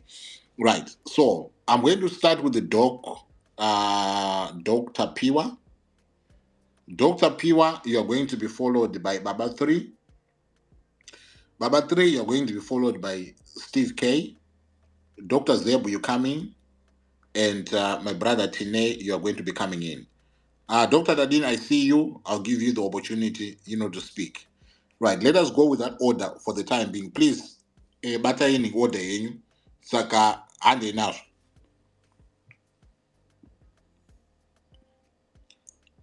Dr. Tapio, are you there? Right, Dr. Tapio seems not to be there. Can I have the next speaker, please? Okay, Mkoma Jeza. Magadi, am I audible? Good one. I go in my mind. Don't have to meet this. Go tanga my mind so. Yeah. Inini ndangoya kuti vanhu vari kuuya vachidefenda kuti ZANU-PF haina hand. Vari kukanda card retribalism kuti matebhureni akunzwara. Why mabvuku iri kubuda? One, ndino mubvunzo futi umwe unonetsa panapo wandanzwa even wamonzora achitaura kuti Tshabangu ndiye akasainira ma-MPs e-CCC. But nezvandoziva Tshabangu akasainira ma-MPs ma-double candidates, not e-CCC. Kana pana anonyasa kuziva ndokumbirawo kupindurwa ipapo. Ndapedza. Right. Thank you very much for that. But I think in Mindoro Nichawuya, stay there. Mindoro Chawuya. And to the next speaker, please. Thank you. And the next speaker. Hello, Uncle James. Yeah, definitely. Yeah, this is a very good one to be honest. This is a very good one. But to be honest, also for me, it's actually a matter of a question. Also, probably from the ones we have heard also from Dara Monzora. You see, I'll call him Dara because he's Nangwanda Basanawan. But my thing is this. I'm hearing a lot of people talking about our constitution and this and that, preparing for this and that and all that kind of stuff. What are we exactly preparing for? Because if everyone here is so certain that CCC won't be alive by December, I can promise you that by 2028, there won't be nothing to go in to vote for because the whole constitution will be gone by that time. So I need someone really here to explain to me that why are we not focusing on this kind of like what really ZANU-PF is doing right now? Because it seems like there is a big picture that we are actually not concentrating or focusing on, or we are missing right now. Because right now, to be honest, one person he actually talked about, like, it seemed like we are like kids. We are being thrown a little bit of toys, and then now we are playing with this toy. But the bigger thing, the bigger picture, really, to be honest, is somewhere else. I do not think if the Monzora guys and everyone else is here, I do not think that we will even have those guys by 2028 or even December itself. Because if ZANU-PF fill in the parliament, that is it. It's done. They will just change whatever they can change. And I don't know what people kind of like. I've heard my brother Mukoma, is it Padare, saying, oh, ZANU-PF this and that. A constitution is for the people. I don't know what to say about that. There is nothing for the people in Zimbabwe. In Zimbabwe, it's really for the ZANU-PF. And when we say the ZANU-PF, we do not mean those people who are given chicken and are getting bread thrown at them during elections. We mean the elite one. The ones that can just go into a kind of like a gold mine and dig, and then when people dies, they move to another hole, like those Scott whatever, right? The people who are going to Dubai, like I was watching that Tendai BT and the other ZANU-PF guy talking, literally boasting about $100 notes in Zimbabwe that they are coming from Dubai with people like Scott. The guy is boasting about black markets, and these are the people we are dealing with. And come on, we need to kind of like, I don't know if there's someone here who can help me. Are we going to have anything at all by December if CCC is gone? or we need to actually start talking how can we help Triple C to get out of this mud? Because to be honest, yes, Triple C is in the mud. So that's what I got there. Let me ask you a question, Kutizo, because you are foreseeing a situation that is eventually leading to the demise of the party, or destruction of this party. Yeah. Here on now, where we are at the present moment in time, discussing this issue. How can this be stopped? How can this be salvaged? How can the the destruction of this political party be stopped before it happens? Right now, to be honest with you, I do not think that. Honestly speaking, as someone who truly loves Zimbabwe and want to see opposition, I do not think that it can be stopped, because for Chamisa to talk to Tshabangu, that means that he's kind of like giving a little bit of powers to Tshabangu, and he's saying that actually this guy's got power. We know politics, right? And already you are hearing here the words that are being used now. We don't talk to terrorists. People have been watching lots of movies, American movies, actually. This is how it starts. So as soon as you start describing someone like that, there is no conversation, right? You can't really talk to it. So to be honest, this trend, I don't know if it can be stopped right now. It's literally like we are building a railroad train, and then there's this 250 kilometers per hour train coming towards us. How do we stop it? Uncle Jez, I do not think that this is stoppable. But I think if everyone who's kind of like involved into this, especially the opposition parties, if they want to even have anything at all to do in 5 years later, they need to work together. Because right now, I'm sorry to say, if they go to by-election or if anything happened to Triple C, there won't be any other opposition part going forward. That's my saying. And this is not to say that I am as Baba. It's just kind of like following really what is happening, what's been happening since the elections. Everything we talked about here, it's happening. Which is amazingly sad. So I don't know. So if there's anyone who can help us here to make sure that people talk together and we try to fight this, because there won't be any democracy in Zimbabwe by December if people are really not seeing the bigger picture here. So I don't know. Yeah.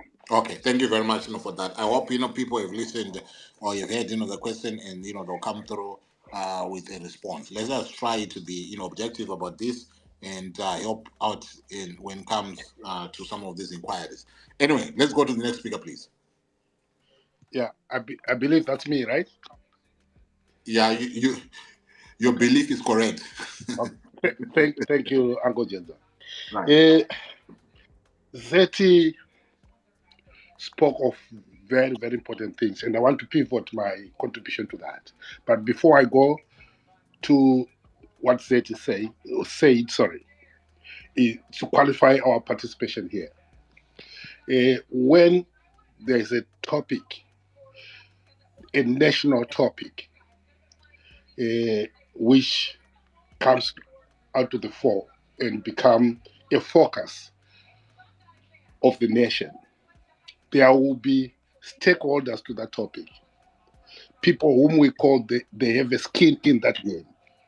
There will be observers, and there are some people who see themselves as collateral damage if that thing happens.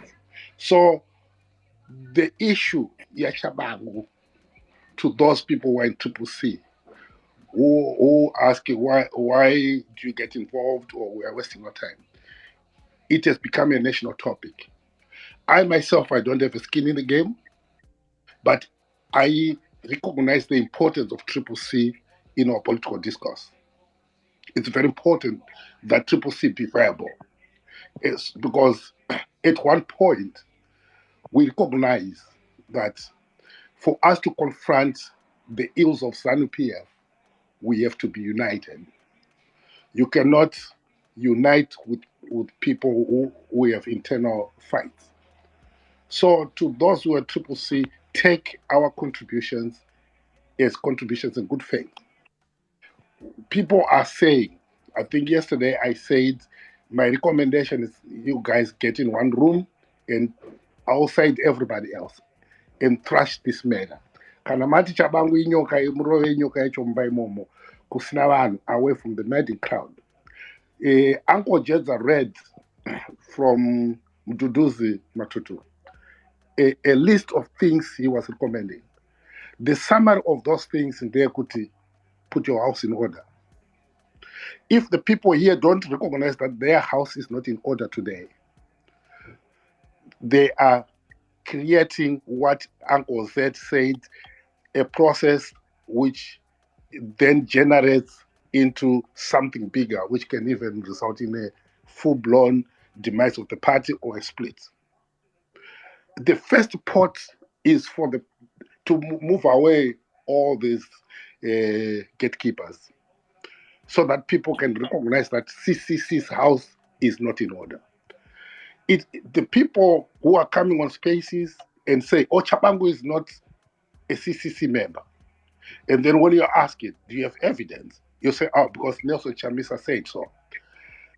There is an issue which is needing adjudication.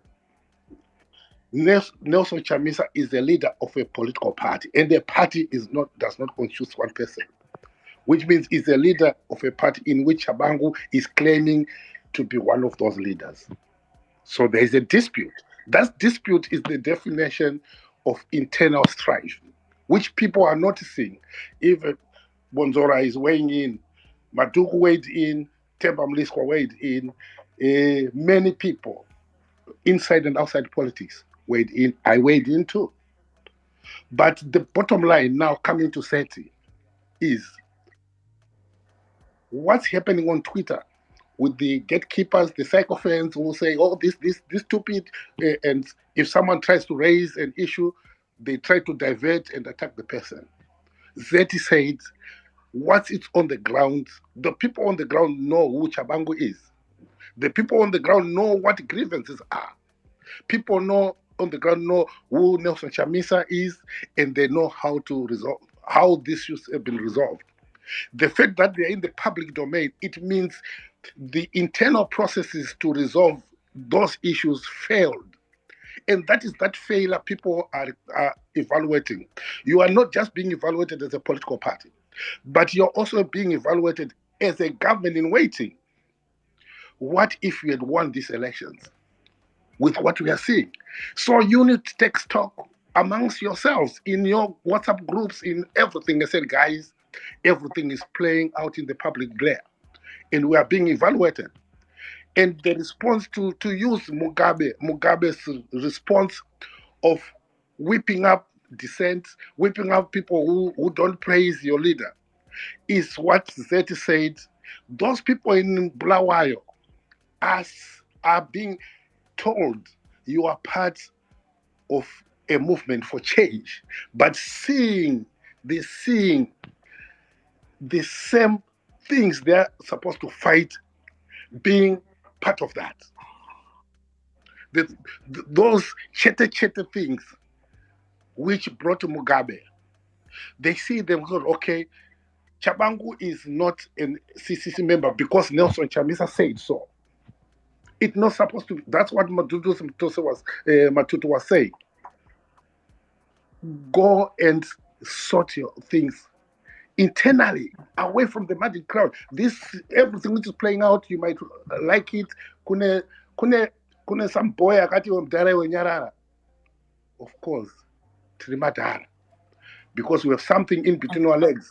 If a person who will say like that is someone with nothing in between his legs.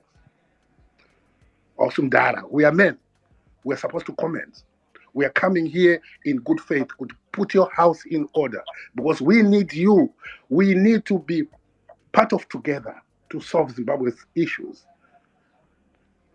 We cannot be, threatened from the opposition side, not to say things when we know from the ZANU-PF side we are also threatened. All these things which are playing out are exposing some of the things which concern those people who are fighting Mugabe. I will end with this.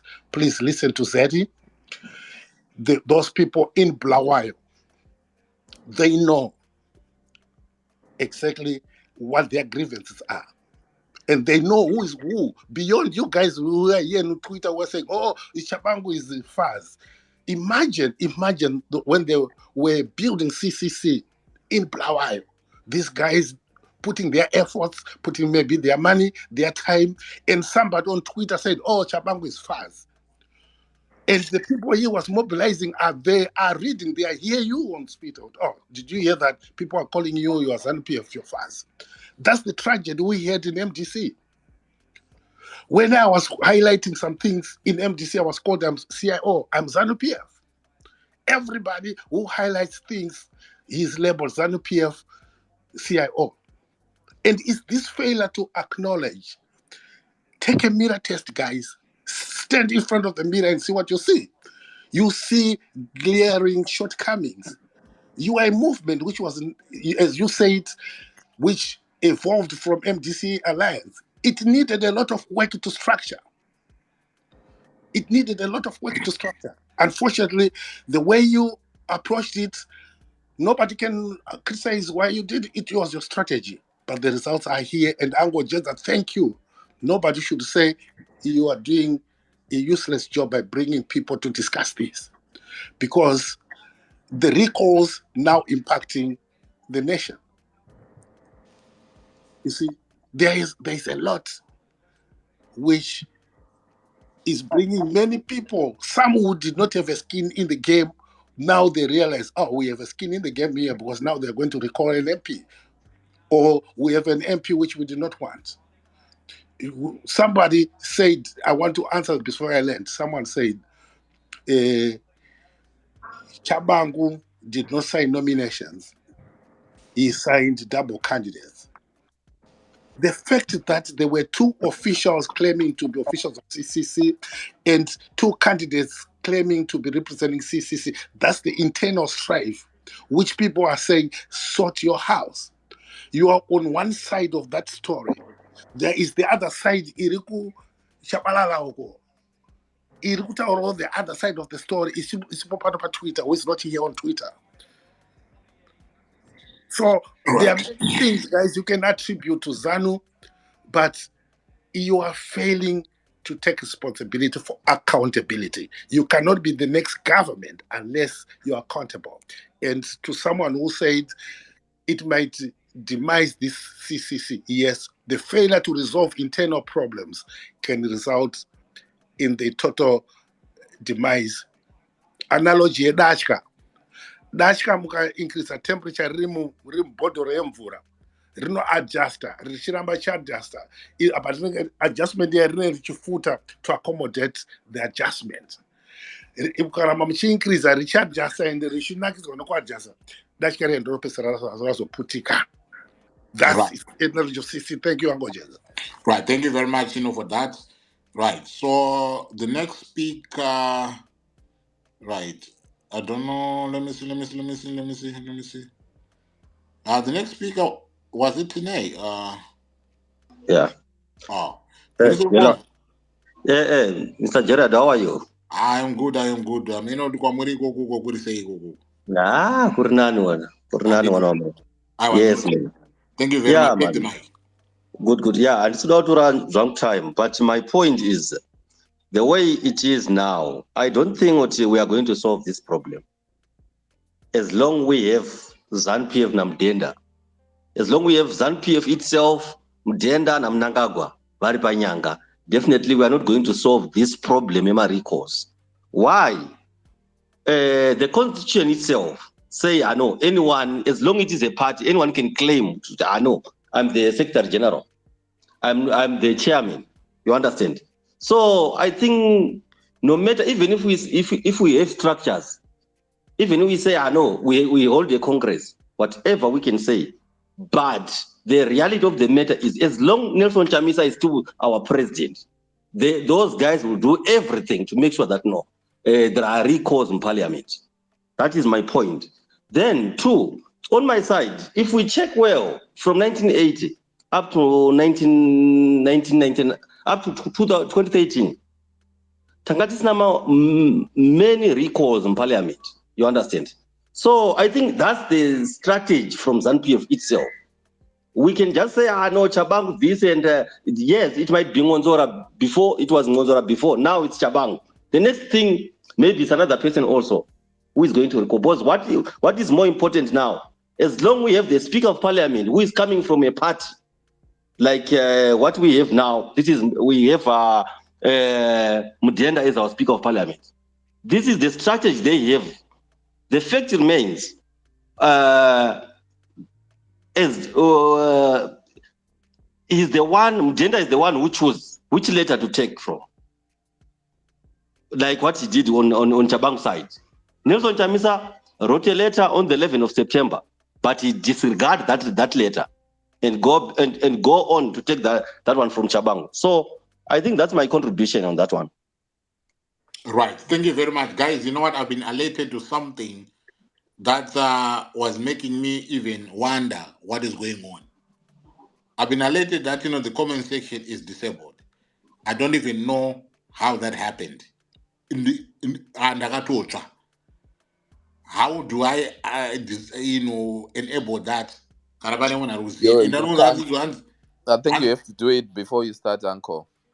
But I've started this, the normal way that I start. Yeah,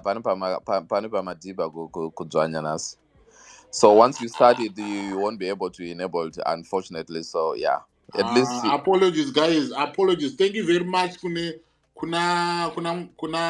mkoma wandi. You know what? Because I kept on going to my notifications, hoping to see what it was there, comments, but I couldn't see anything. So it didn't, it didn't come, to mind to say maybe, to go. But even me, I'm trying, to press it, and it's, disabled. I want to apologize, guys. At least you remember to record this space. So yes. I want to apologize, folks. I want to apologize. Right. I will see. Yes. Solution. If it's not working, just turn around and post a comment on your TL, and everyone else goes and comments underneath. Then we use that as a comment section. Just pin. Right. Okay. So if I go on my timeline underneath, the space. No. A separate one, because you won't comment underneath the space. So let me see. Even underneath the space, if you can do that, and everyone turns around and uses that as a comment section, then we can go there and read comments. Because now you can't. There's nothing, my friend. Okay. Whilst I'm doing that, let's go to the next speaker. Right. So the next speaker. Right. Can I request Noku to speak? Okay. Before Noku speaks, I know Kuti is given. I don't know Kuti. Are you busy today? No, it's okay. Yeah, Uncle. Let's continue. We've got half an hour, Saga. Gatva time one waripova ngoti gaga. And this one with gaga because I would I'm with the prior get last Saturday Saka don't go gaga right. Saka I'll try and accommodate as many people as possible, even by signing my request. I'll try and accommodate you. Ndingenda to sign a tripartite agreement.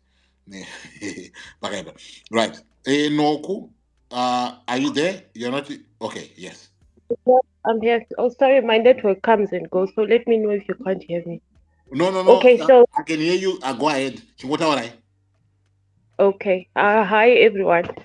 I'm going to put this in a form of an analogy. First of all, what the problem we're facing now is, I'll give it like this. Like me, I come from Filabusi, right? And Gudala, when we were young, there was a bus called Shushine, okay, that used to go there. So what is happening here? Tine bhazi ratinoziva kuti rinoenda kumusha kwangu, rinoenda kuFilabusiko, but bhazi iroro we know all its problems. Vanhu vanobirwa luggage, vanhu like people, the conductor throws people away on the road, or oti ndakudzokera in the middle of the road. So eventually, let's say the people say, you know what, we're fed up of this bus, takutsvaga rimwe bus, right? Tiruda a different bus where the driver is honest, my conductor harasi luggage yedu, zvinhu zvedu zvinofamba musha. But this bus has for a long time been the main bus going in that direction, right? And then comes a new bus. Remember the time, I think in Zimbabwe, when Kwakatanga we had those Marco Polo buses, right? There comes a Marco Polo bus. We're all very impressed. We want to get on that bus.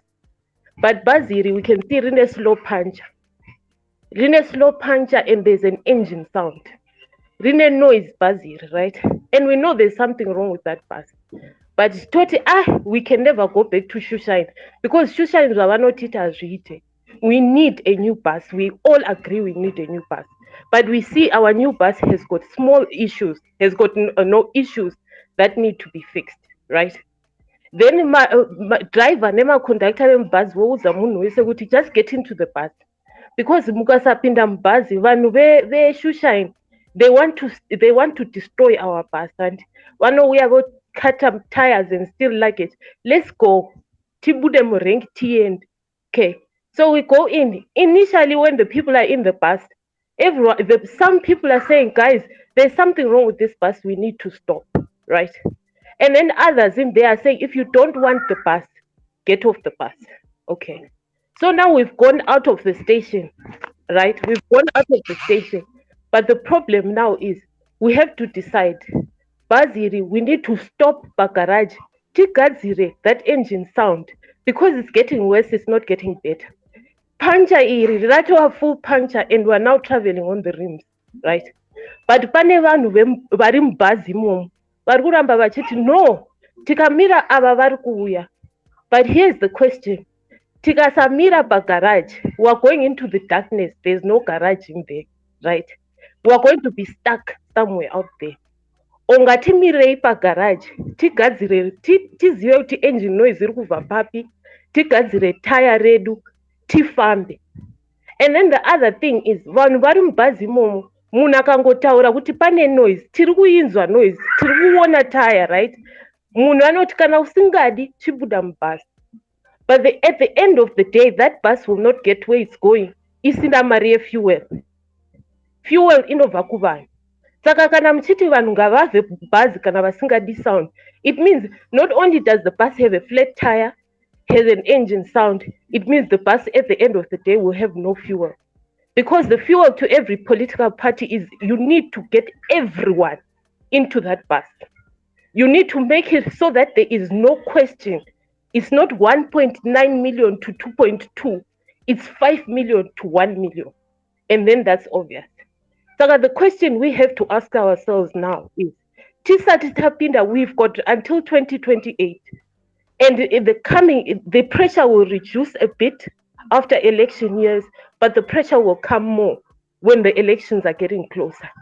Do we wait at the garage and fix what is wrong with the bus and then keep moving? Yes, we'll have lost time, but the bus will now be traveling efficiently. Kana richitravela na 10 km per hour, rakugona kuenda na 8 because ratova mu optimum condition. So that is the end. But also realize that even if someone in the bus is saying, pane problem, panapa, avasikuti ndruda kudzokera mushushine, aiwa. There's something wrong here that will not get us to our destination. So we need to sit down and think about it like that and say, yes, we're all here running away from Shushine. But then the thing is, some of us are saying, fix the bus before we move forward. And that was the analogy that I was thinking about. And then I had a second, this one is a question. I think the first speakers when the space started was Dr. Tadini and Citizen Z. They spoke about something that took my interest, which is the way that MDCA moved over to CCC. That there must have been somewhere a meeting where they sat down and decided to make that transition, right? And then the structures of MDCA or whatever was lost along the line. And then in an earlier space, I think it was someone was talking an affidavit from Chamisa, who's the leader of the party, supporting the MPs. And my question was, could this be related to the fact that maybe whatever Tshabangu submitted as his supporting evidence is actually something that gives power to more than just him, and for him to move forward in making any of those declarations or whatever, the people that were at that meeting, the other people that have fallen off as the years go by, actually need to be there to make some input in what documentation he has to submit. So this was a question. I don't know if anyone has any idea on this, and that's all I have to submit. Thank you.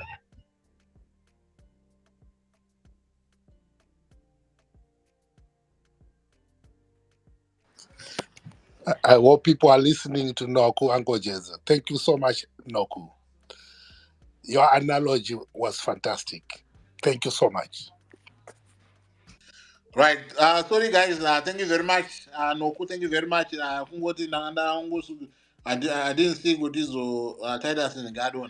But anyway, let's go to the next speaker, Baba EM. Thank you, Uncle Jeza. Confirm kuti ndiri kunzwika. Yeah, you are loud and clear. Okay. Thank you so much. Rega tingoita gaga tione Arsenal ichirova vanhu panapa. I think it's more important.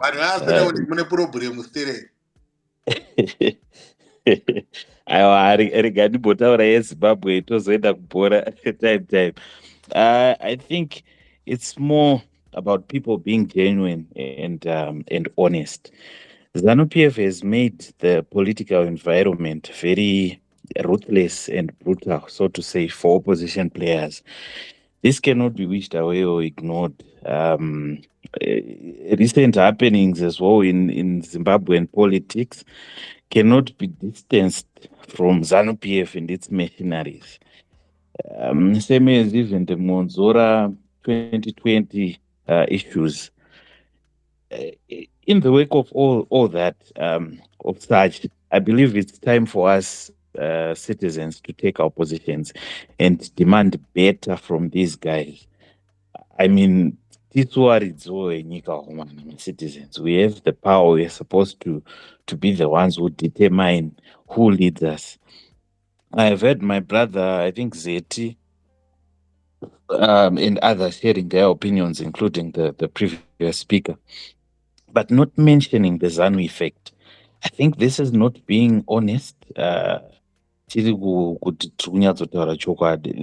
this is a scripted thing. Even that Monzora issue, all those things, they are scripted. Zvinenge zvakatonyorwa zvine vanhu vanotozvigarira pasi kuti right tikuda kuzodai tikuda kudai pazvinonodai zvobva zvadai ende zvinotodaro just because isusu vanhu takangokandwawo apa takangofanana navo ana Chamisa vaye nana Biti havana simba ravanombokwanisa kuita because politics dzemunomu dzinokontrolwa nepfuti. Jonathan Moyo akada kumbovhurawo meso mazuva amhanyiswa neZANU paya akamboti the gun must not lead politics chichichi.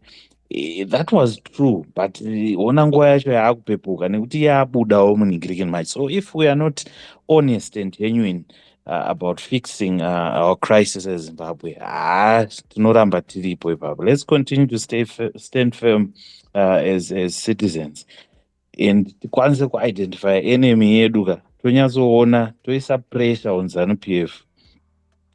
Hapana asingazivi zvaizvezvi. Ini nhangu ndiri muZimbabwe. ZANU-PF inowana mavotes ayo mainly from the rural areas and tinoziva tese kuti how do they get that? Vanowana sei mavotes kubva kurural area? Vanhu vanenge vachintimidatwa, vanhu vanenge vachinzi kana ukasadai hawane mbeu haugare. There are other areas. Ndakashamisikawo munhu vachifara kuti hanzi pane ma-uncontested seats ema-council ema-wards anga ari uncontested. That's a sign yekuti those are no-go areas. But we cannot let nyika irambe yakadaro as citizens. Sorry mukoma, topedzisira tangova emotional. But this is not right. This is not right, and this is not an issue yekuti CCC yazodai. So this is true. This is true ZANU-PF at play apa. Hapana chimwe chinhu. NaChabangu ava because vanhu vari kuti hanzi hatikwanisi kuteerera Chamisa kuti uyo haasi wemuparty, because if Chamisa says he's not a member, or if an official statement comes from CCC and says he's not a member, then who are we to say haatori member nekuti akasainira vamwe? Ari kunzi vanhu akasainira vachona ivavo ndo vanhu vaikonzeresa zvemadouble candidates, meaning kuti munhu wekuti anga ari kuda kutongodestroya kubva pekutanga. We cannot negotiate naye on what basis? Ngavaite zvavari kuita. Isusu kana tiri genuine wo futi, or if our leadership is genuine kuti is not a member, ngavangoitawo rute kukoti iyoyo toona kuti zvinozobuda sei. But vari kutisa pakona as citizens vakomana veZANU-PF chichaputika zvazvo. Many thanks. Thank you very much, for that. Komatino, please, take the mic. So sorry, Tino. Amy, are you a farmer? Yes, yes. Okay, Yes. I see a lot of green farm produce on your profile pictures, both. Anyway. Okay. Yeah. Discussion for another time. All right, it's okay. But none of that is mine, actually. I'm also into farming, though, but andisiri muridzi weizvozvo zvandinoposta izvo. No props. Go ahead, Tino. Thank you, Koma Titus, Citizen Manyama. Thank you, Ango Gerard, for the space. I want to start by, I think it's to push back from what Ango Gerard said. I think you said also that same script yesterday as well, Ango Gerard, about the opposition failing to build a strong political party with all the structures and formidable, that's something that is not going to split, that is not going to be attacked from ZANU-PF. I saw you. I said something that can withstand any attacks.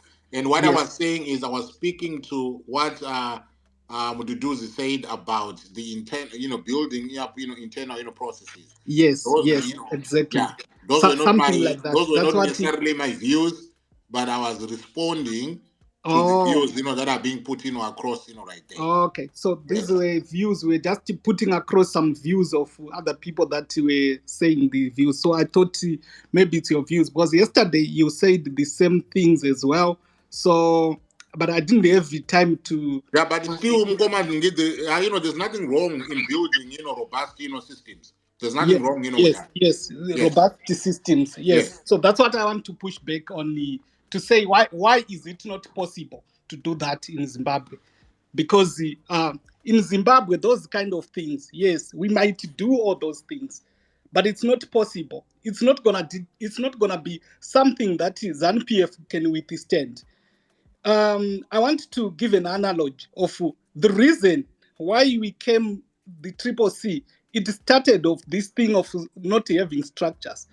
It was because of the same thing that was happening, the attack that was actually happening from ZANU-PF. Because of these structures, they were attacking the opposition using the same structures. So now in this scenario, coming up with some structureless form, it was a way of trying to hide some of these things from ZANU-PF, so that ZANU-PF, it won't know where to attack, who to go through to with using.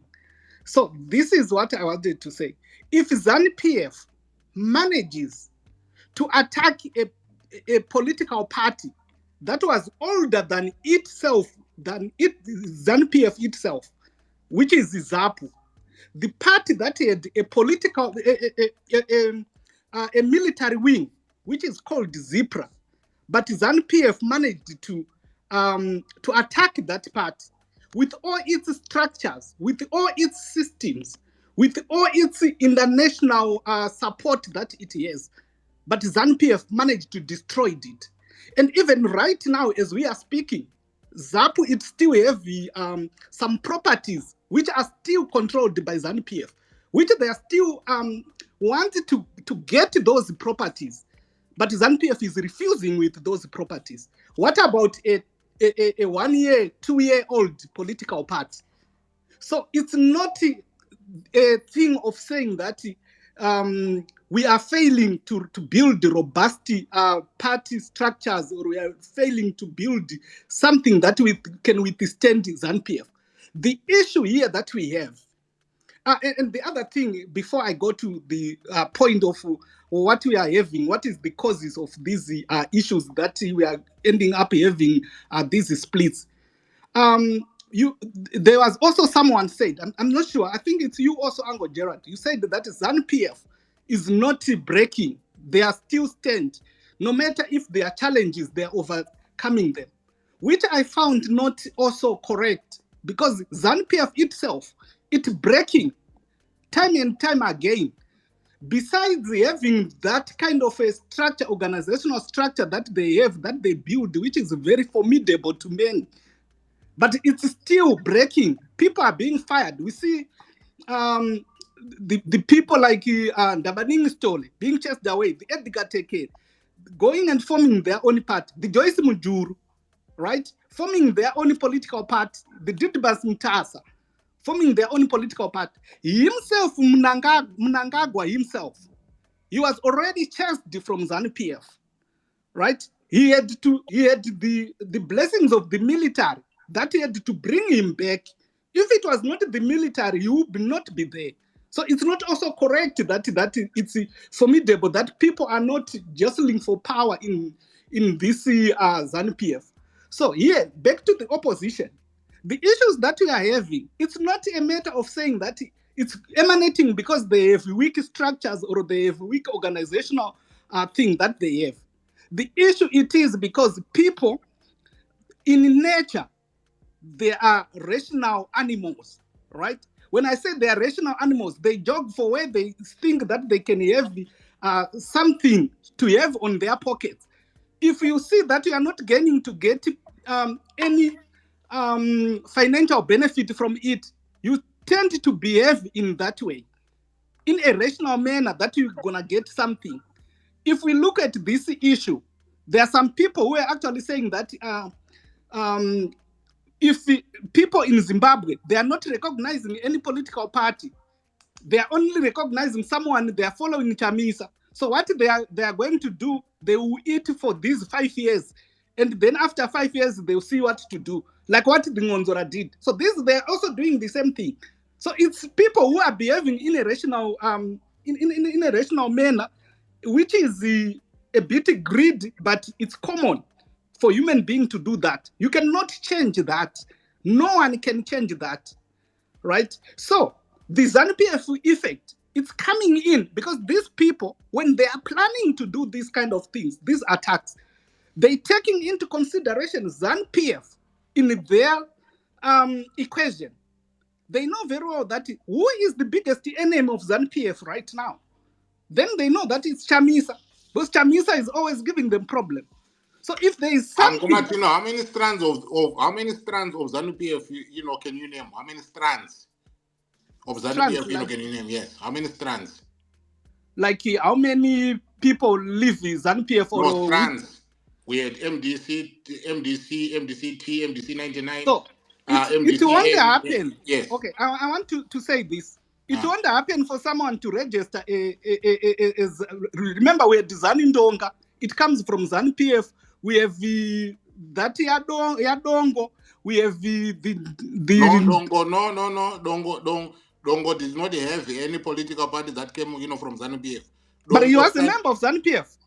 No, I'm not a member of ZANU-PF, but I can tell you about Dongo because I was a member of Dongo. Yes, but I was a member of ZANU-PF before. Establishment. Dongo was kicked out of ZANU-PF. Yes. And when she was kicked out of ZANU-PF, so she formed her own political party. Saying that and was it associated, with ZANU-PF? She came from ZANU-PF. She was kicked from ZANU-PF. So that is what I'm saying. So are you saying that Dongo's party is a strand of ZANU-PF? In other ways, it branches from ZANU-PF. It branch out from ZANU-PF. Come on, we are not kids here. You can't say it is a branch of ZANU-PF. Where is the branch? Where is the branch? Like for if example, you leave an organization and you form your own you are fired from an organization. You are fired from an organization. Yes. So if you start if you start your own thing, you know, why? Yes. How does this, that's you the know, same thing get credit? with what you are saying. We have the Mujuru, the Didmas Mutasa. The only reason why you cannot form a political party, you cannot branch out from ZANU-PF and go away with it, because ZANU-PF has the power. So if you do that, they will throw you in prison, right? They will throw you in prison, and it's something that we know, and they use their power that they have. So why should we have So if you're saying that we it know is that virtually ZANU-PF is impossible abusing to have its opposition political parties in Zimbabwe, so why should we have opposition political parties in Zimbabwe when they can operate at the whims of ZANU-PF? No, they are not wings of ZANU-PF, but we are saying they are attacked by ZANU-PF. I said whims. Wings? What do you mean wings? When they can operate at the mercy of ZANU-PF. Yes, they are not. So they are trying. So those who are trying to resist it. That's why we are having Chamisa, who is trying to resist what ZANU-PF wants. That's why he's being attacked inside and out. That's what we are saying. That ZANU-PF will destroy you. They are there to destroy those opponents. That's why I said that's the same reason why they destroyed ZAP, right? Because it's ZANU-PF. That's what it is. So it's not something for us to blame those who are the victims that are being attacked by ZANU-PF. Nobody's blaming the victim here. The issue that I raised, or the issue that I referred to, was on the issue of the comments that were given, to say that why not address 1, 2, 3, 4, 5, 6, and I say I'm coming there. And I posed the question, Kuti, why is it these internal processes, people choose to ignore these internal things that need to be addressed, and then so for me they didn't ignore. I'm coming there, Angojet. I think you rushed me. So I'm coming there. No, you came here attacking me, right? It's like I've got the right. No, I'm not attacking you. No, you came attacking me. We are debating. I didn't attack you. Your presentation. I'm sorry if you feel that I'm attacking you. No, your presentation, you said, okay, no, I didn't do that. I think it's you who is feeling that I'm attacking you, but I'm not attacking you. No, I'm not attacking you, but I'm just pushing back off some of the things that you said. To say, I don't think, I'm not, because I'm not seeing it the same way like you see it. Okay, so I will move on, Angojet, to come up to the issue that is on hand about the Tshabangu demands, right? Let's move first. Let's move back to when Douglas Monzora was having issue with they are having issues in MDC Alliance when they didn't get positions in the Gweru Congress, or when they were going to Gweru Congress. They blamed Chamisa for not protecting them from people like Tendai Biti, Wolfman Nyube, the people that deserted the party, going with the assets, and they never retained those assets, right? They never retained those assets. That's what they blamed Chamisa for working with those people. And he wanted to say, let's not, why accommodating these people and you are sidelining us? But Chamisa take a stand that we are forming an alliance with everyone. We are involving everyone, right? And you accommodated them. That's what the PDP people, everyone was accommodated in CCC, right? In MDC Alliance, not CC, sorry. Then fast forward, the same people from PDP, the Tshabangus, they are coming and saying that when CC, because CC when was formed, it was formed and we saw it, they said it's a new political party. We are inviting everyone, even if you were from ZANU-PF, wherever you were not involving in politics, everyone is welcome, is involved. We are starting afresh. That's what they said. But today, do you understand how the MDC Alliance was born, right? Sorry? Do you understand how the MDC Alliance was born? Yes, I did. Okay.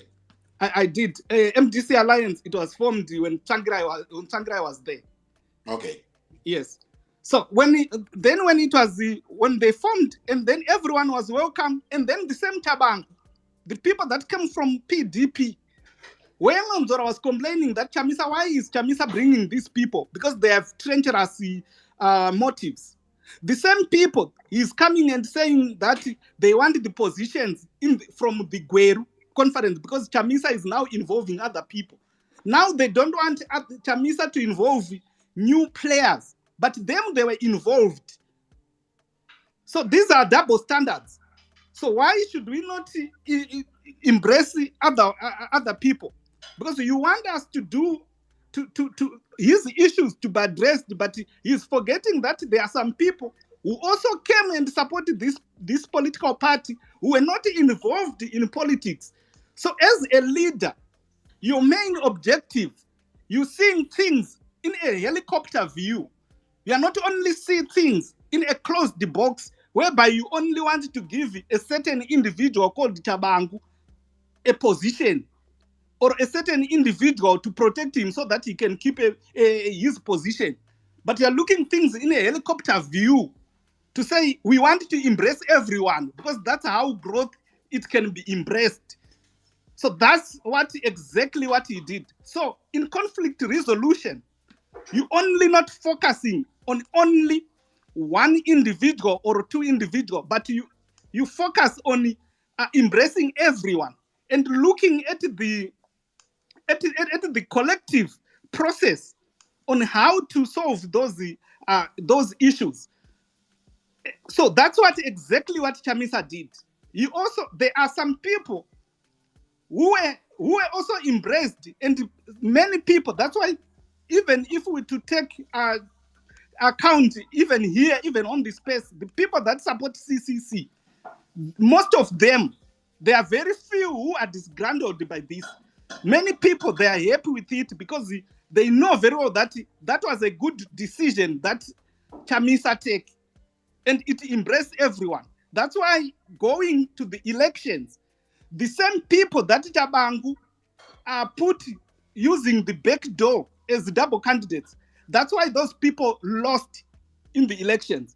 People embraced, the majority embraced the former candidates that were put by the party. That's why they win. So it's not about yourself. So there is no need of saying that Tshabangu's demands should be. So if Tshabangu's demands were recognized and if they follow those Tshabangu's decisions, I'm going to go and also complain to say my decisions are not, I also have ABC decisions. And those ABC decisions, they're going to conflict with Tshabangu. So what is going to be done there?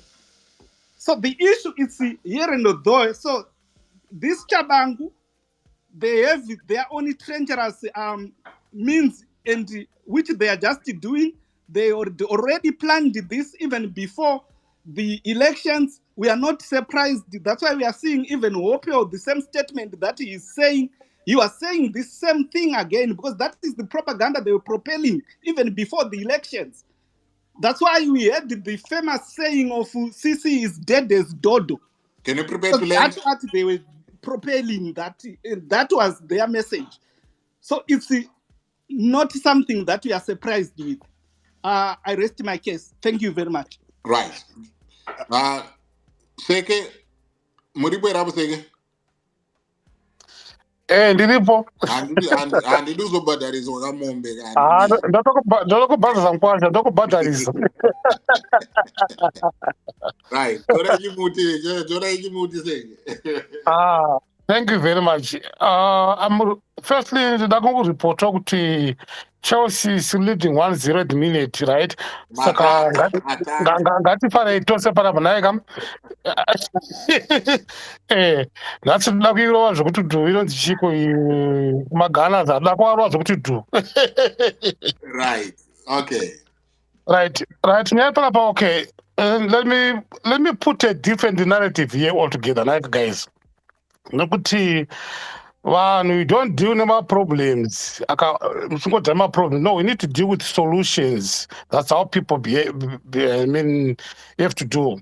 Saka nyaya iripo ndeyekuti akuna part isina ma-problems ayo anditi internal problems, right? Ukaenda kuzanu PF, the internal problems. ukaenda ku-MDCT there are internal problems, ukaenda ku-Triple C there are internal problems, but the only problem ndeyekuti ku-Triple C ZANU-PF ine ma-interest, right? Takambota panapa on this space takati susu ZANU-PF is working very hard to destroy Chamisa and Triple C because ndo formidable opponents they don't mind the MDCT, but they know they can deal with it easily, and the other smaller parties know. But with the Triple C, they know Chamisa with the people, and they have to deal with him. Whatever they want to do, two-thirds majority in the parliament and so forth. Saka because mimi makona pala pa Uncle Jez kuti mimi there's a guy around the witness Dube oko MDCT akata meeting na a national meeting yavo the following day akapa resignation kuti ndajoin as ZANU-PF, but apana kumboitwa noise anditika why pasipoti noise nokuti Triple C is considered kuti she is not anywhere near the realms of power. And it Pangana space how could that happen with Munangari meeting, the next thing I told me with the Galia ZANU-PF and so forth. And the that is on that score, Kurakuti MDCT is a very small party, not to be recognized tingate a space about it, right? Now coming to Triple C, Masangu, I'm happy kuti he is using Triple C, right? Letterhead, right? I could use a Triple C symbol, right? And also as a recognized Chamisa as the president of the party. So what it means now is, can upon any political problem, and it a political solution. Kune avo vakaita maths nevakaita physics nevakaita electronics nevakaita electrical engineering, they understand that their duty after training is to identify a fault or if a problem, kana paita a problem. Kana vachinge identify a problem, then they know how to fix it, right? That's the same thing when you come to politics. I think Dr. Zeb kuti kana paita any political problem, there will be a political solution to it. That's why I'm showing party vane organ avo okuti like Tombo ZANU-PF inozikana munhu wese, they've got central committee, they've got political and itika kunati kana problem ichida political meeting, they talk about it political meeting koko. Therefore nyaya yaShabangu iyi it's very simple. Shabangu is going to be old news very soon. Although right now Arku trend and Kuti, what happened now? People were not expecting this kind of nonsense RBI, and when it all surfaced, people did not give it enough respect or enough relevance. People were quite dismissive about it, but now as it becomes a real problem, and it means we have a real solution to it. So very soon, Tshabangu will be just news, old news. Nokuti akuna political problem, there is no political solution. Nokuti, as far as we understand now, Tshabangu, no matter what other demands I say, he can never be bigger than Triple C party. The same way as Chamisa can never be bigger than Triple C party. Triple C party, by its convention, the equity, it's a citizens party, whether we like it or not, but that's the definition. It's a citizen coalition party. So therefore, if Tshabangu Achita prescribe kuti is part of Triple C membership, right? So which means at the end of the day, the party leadership can decide on a Tshabangu. At the moment, I don't think it will be right or correct for leadership to disown Tshabangu. Now, as far as I can see, that's my personal view. Could they must now own Tshabangu, right? Okay, Tshabangu, you are our member. But what you've done so far, you've put our party into disrepute.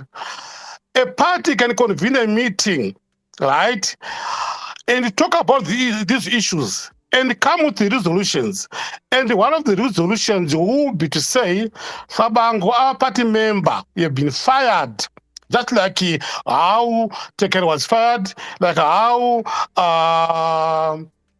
this one, Sanigdo was fired, and so forth. He can be fired from the party and also be barred using any material CCC, that is letterhead symbol. Kana Chinda Mahlangu, at the end of the day, is going to use his own from his own party. But for now, because he was ahead of everything, right, in his planning, we give him the credit to say, okay, he got it.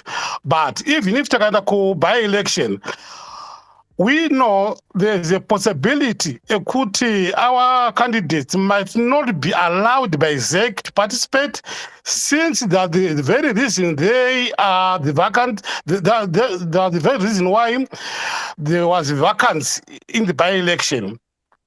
Therefore, our candidates can go as independents. Right? Because the fear is that if we try to go and use the same CCC, which Mahlangu is going to use, there might be conflicts and which cannot be resolved in that particular day of nominations, right? Therefore, after the by-elections, Tshabangu is going to be just old news. Not for now, definitely, the party is going to have a permanent solution to this problem. Thank you. Right. Thank you very much, Seke, and no contribution. Right. Our time is now 7 past the hour of 6, and we've got so many people that want to speak. But okay, I will accommodate another hour so that we can get everybody speaking. So at the present moment, the people that have not spoken, I'll give you the opportunity to speak. But before I do that, I want to ask those that have spoken. I'll give you the opportunity, and then you quickly come down so that I'll remain with those that have not spoken, and then I'll give them the opportunity to speak, and then we'll close this show.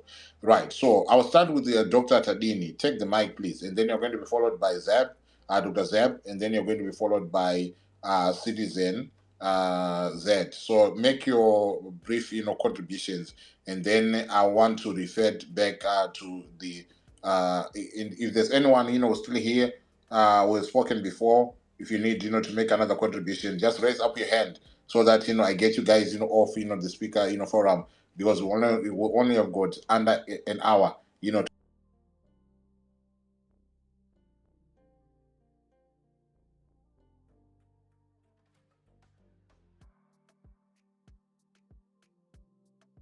because we only have got under an hour to do this. So let us go with that order, please.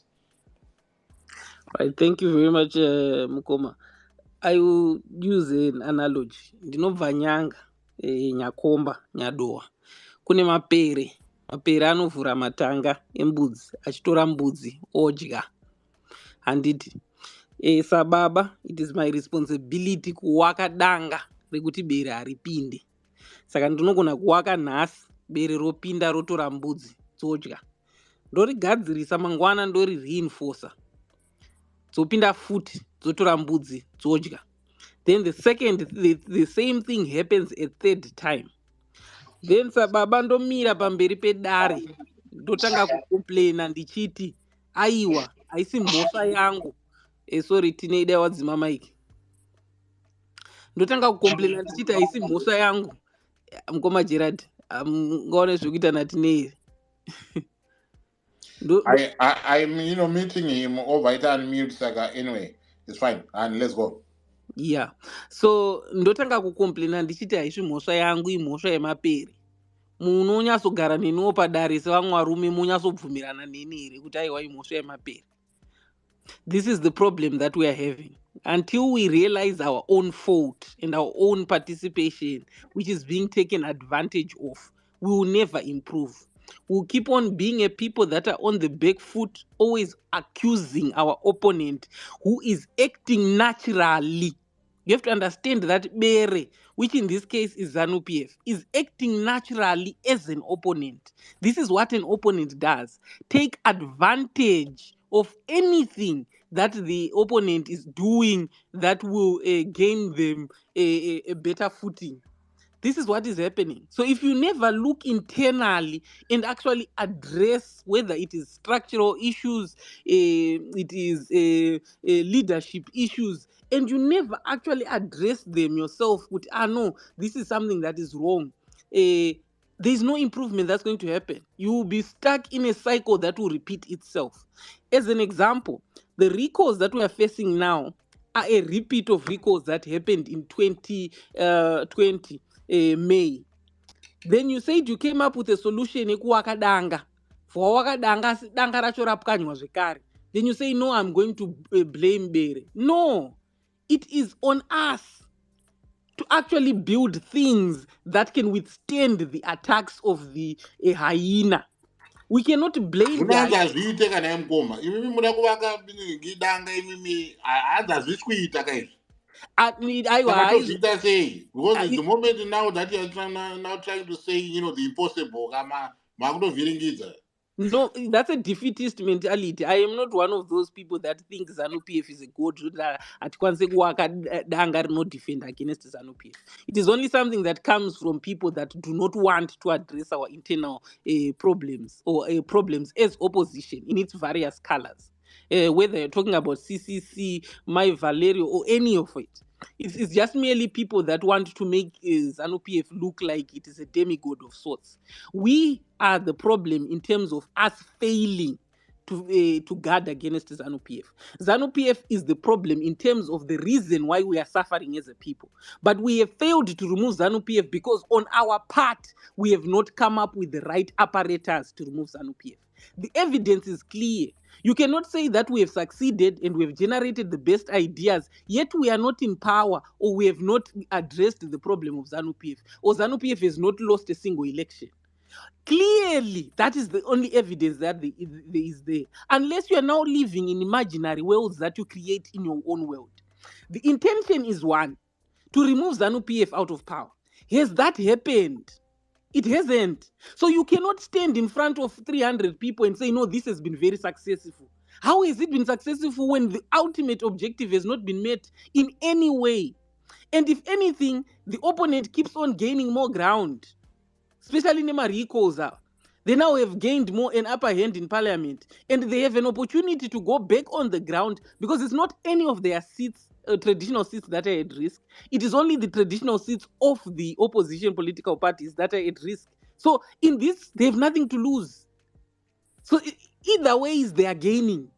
You see, so tobva tagara pasi totanga kunyeperana futi taiwa no imhosva yavo isusu have created something that is robust and this thing is very functional, yet the results are saying otherwise. How can we propaganda ourselves to that extent? In lending, if you allow me, I wanted to touch on the issue why we talk about the CCC and the opposition political parties so much. It is because that is where the hope of the people of Zimbabwe are. And it is the only vehicle at the current moment that we can use to fight. And people are speaking so that they try to improve that vehicle. If not, push it out of the way so that a new vehicle can come through. There is no way that Zimbabweans could talk about their salvation without including the vehicle in which they think that their salvation is going to be delivered in. So it is absurd for people to say, let us not talk about CCC. Until CCC stops to present itself as a solution to the people, then we can put it aside and not talk about it.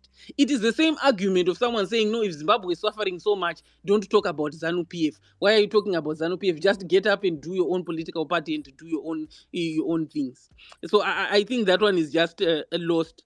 Then Tshabangu is now using a hostage scenario. We have all watched movies. Bank robbery, you have hostages, shoot 2.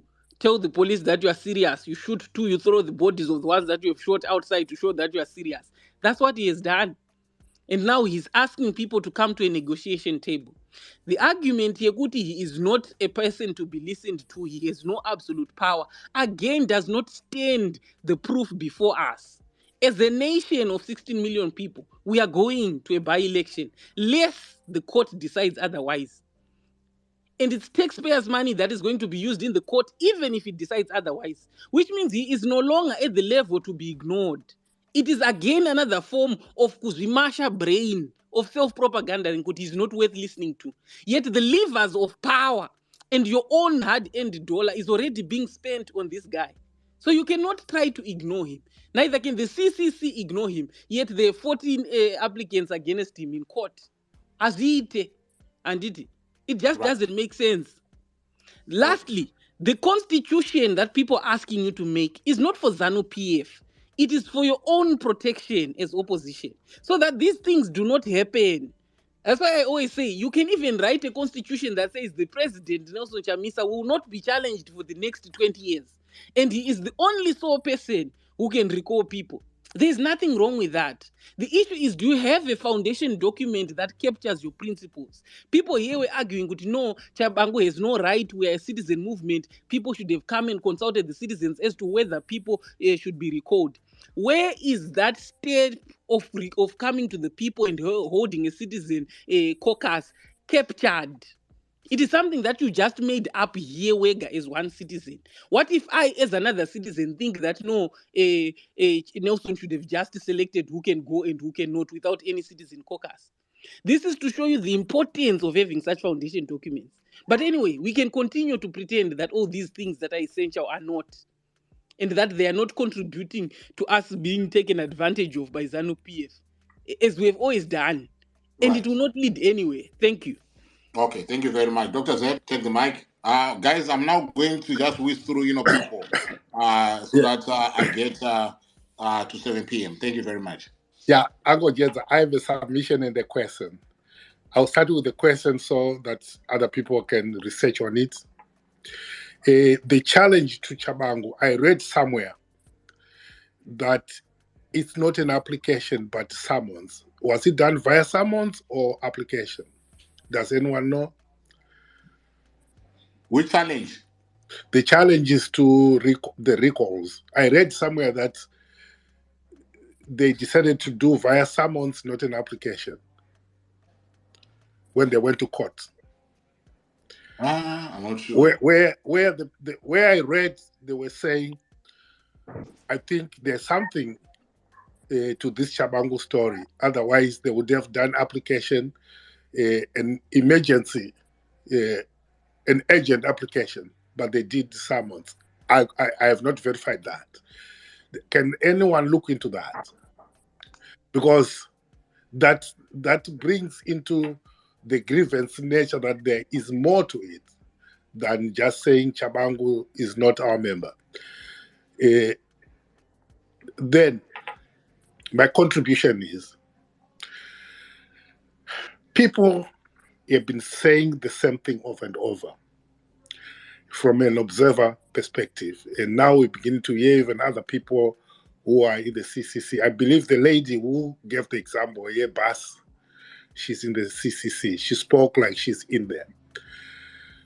In summary, what the people are saying is, sort your house, sort your internal problems.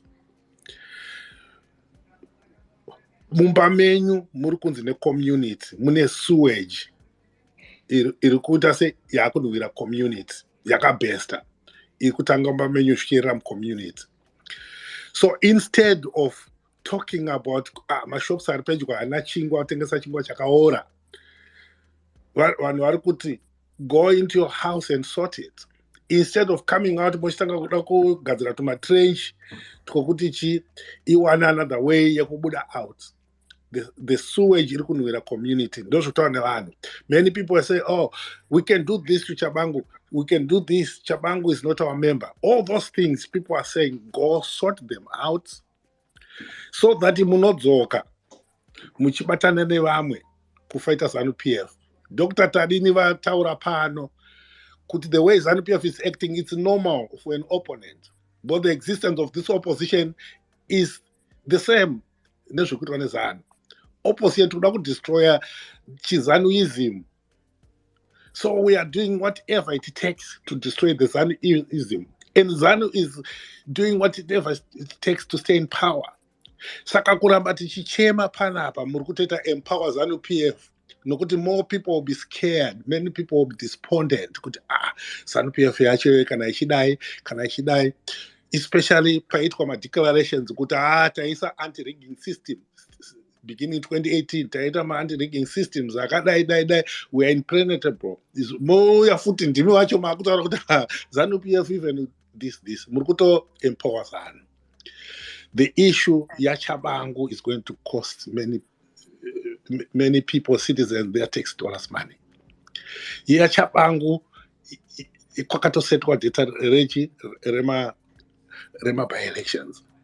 So whatever you want to say in defense of the side yekwa Chamisa kana side yemacandidates akatwa recall, chitoenda mu-new house da muri kutoya panapa vanhu ve-CCC, especially ma-gatekeepers, muchiti varume tazviona kuti mese maakunhuhwirwa nesewage yedu, we are going into our own house and sort this.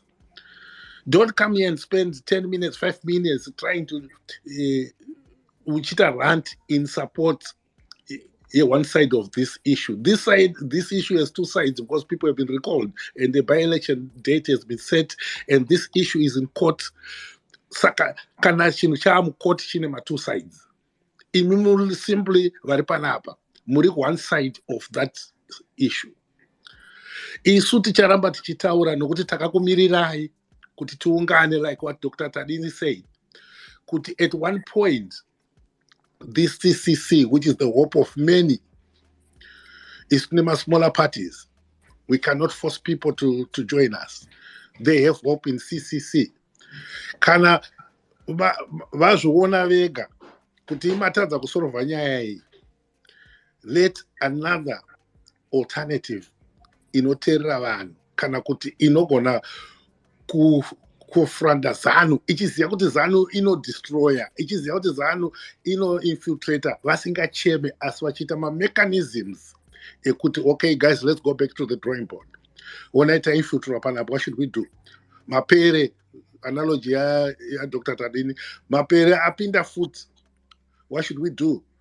Okay, instead yeningirigeni yekuita reinforce gainde kusosi kune mapere, kuchivu kwakaita dambudziko remapere, maraini 2 esa akaungana vaka-identify kuti ari kubva papi, vakariona bako racho, vakaswera vachitutira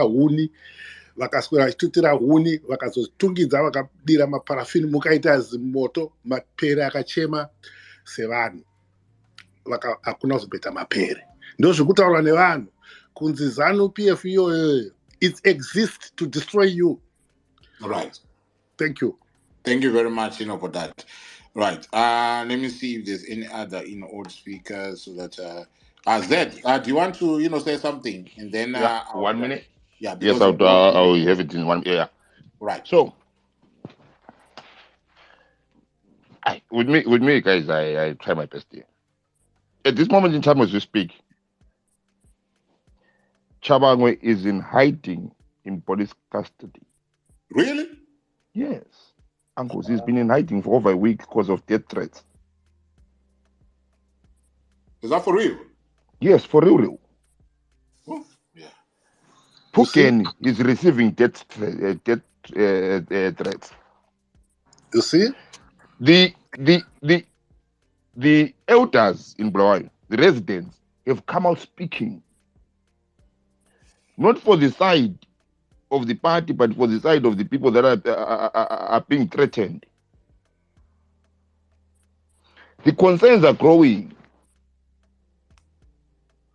Yet we still turn around and put out the narrative, yeah, that is actually turned around and balancing as evidence to these other crazy people that have turned around and threatened these people. You are turning to Pizanu in these people's eyes. Yet what you're supposed to be crying for is leaders, sort this thing out. Go and meet. No one has said, why is it you have not talked? But again, there's a flip to that. There have been communications between Tshabangu's team and CCC. There are people that are trying to mediate that. But again, the narratives we are putting out are the ones that are turning around and causing these other death threats and threatening statements that do not make sense. You see, this is the problem. When we are a people, I don't blame you guys and I don't blame anyone.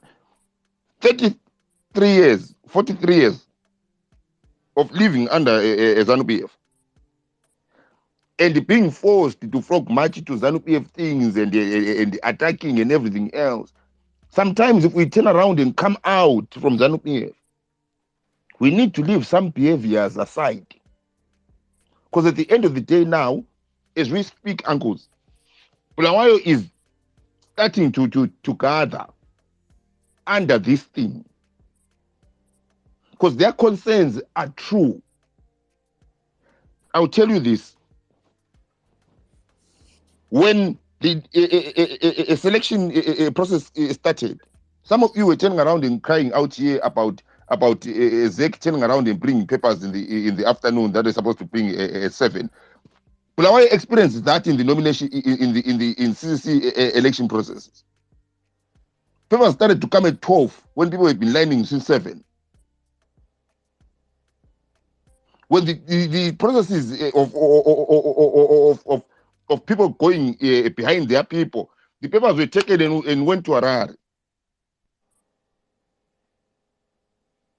Now, as much as we've got Zimbabwe politics, you have to clearly understand that each province has got its own politics. You have to master that. You have to be able to actually turn around and weave through their own unique, sensitive politics and actually turn around and while you're trying to do the national politics. But if you ignore that, you ignore the people and you put pressure, ask yourself, why is it you have not heard the ground speaking out of Tshabangu in Bulawayo? Because if you see Bulawayo keeping quiet, I had a brother who came here and he said that people in Bulawayo, they are even wondering what is going on, why is this Tshabangu is doing this, why is it it did not come to the people to raise the issues that is raising now, and they seem not to be happy. They're not happy with the direction that this thing is taking. Uncles, sometimes this is Twitter. People just come. I can come up and say I'm from Avuku, but you know the moment they start talking that. Let me give you 2 examples. Mziliga Zimpopoma people, the constituents, cried, uncles, the day of the nominations, of the selection, cried on the day of the nominations. Bulawayo South, same. Yeah? Little problems that could have been solved.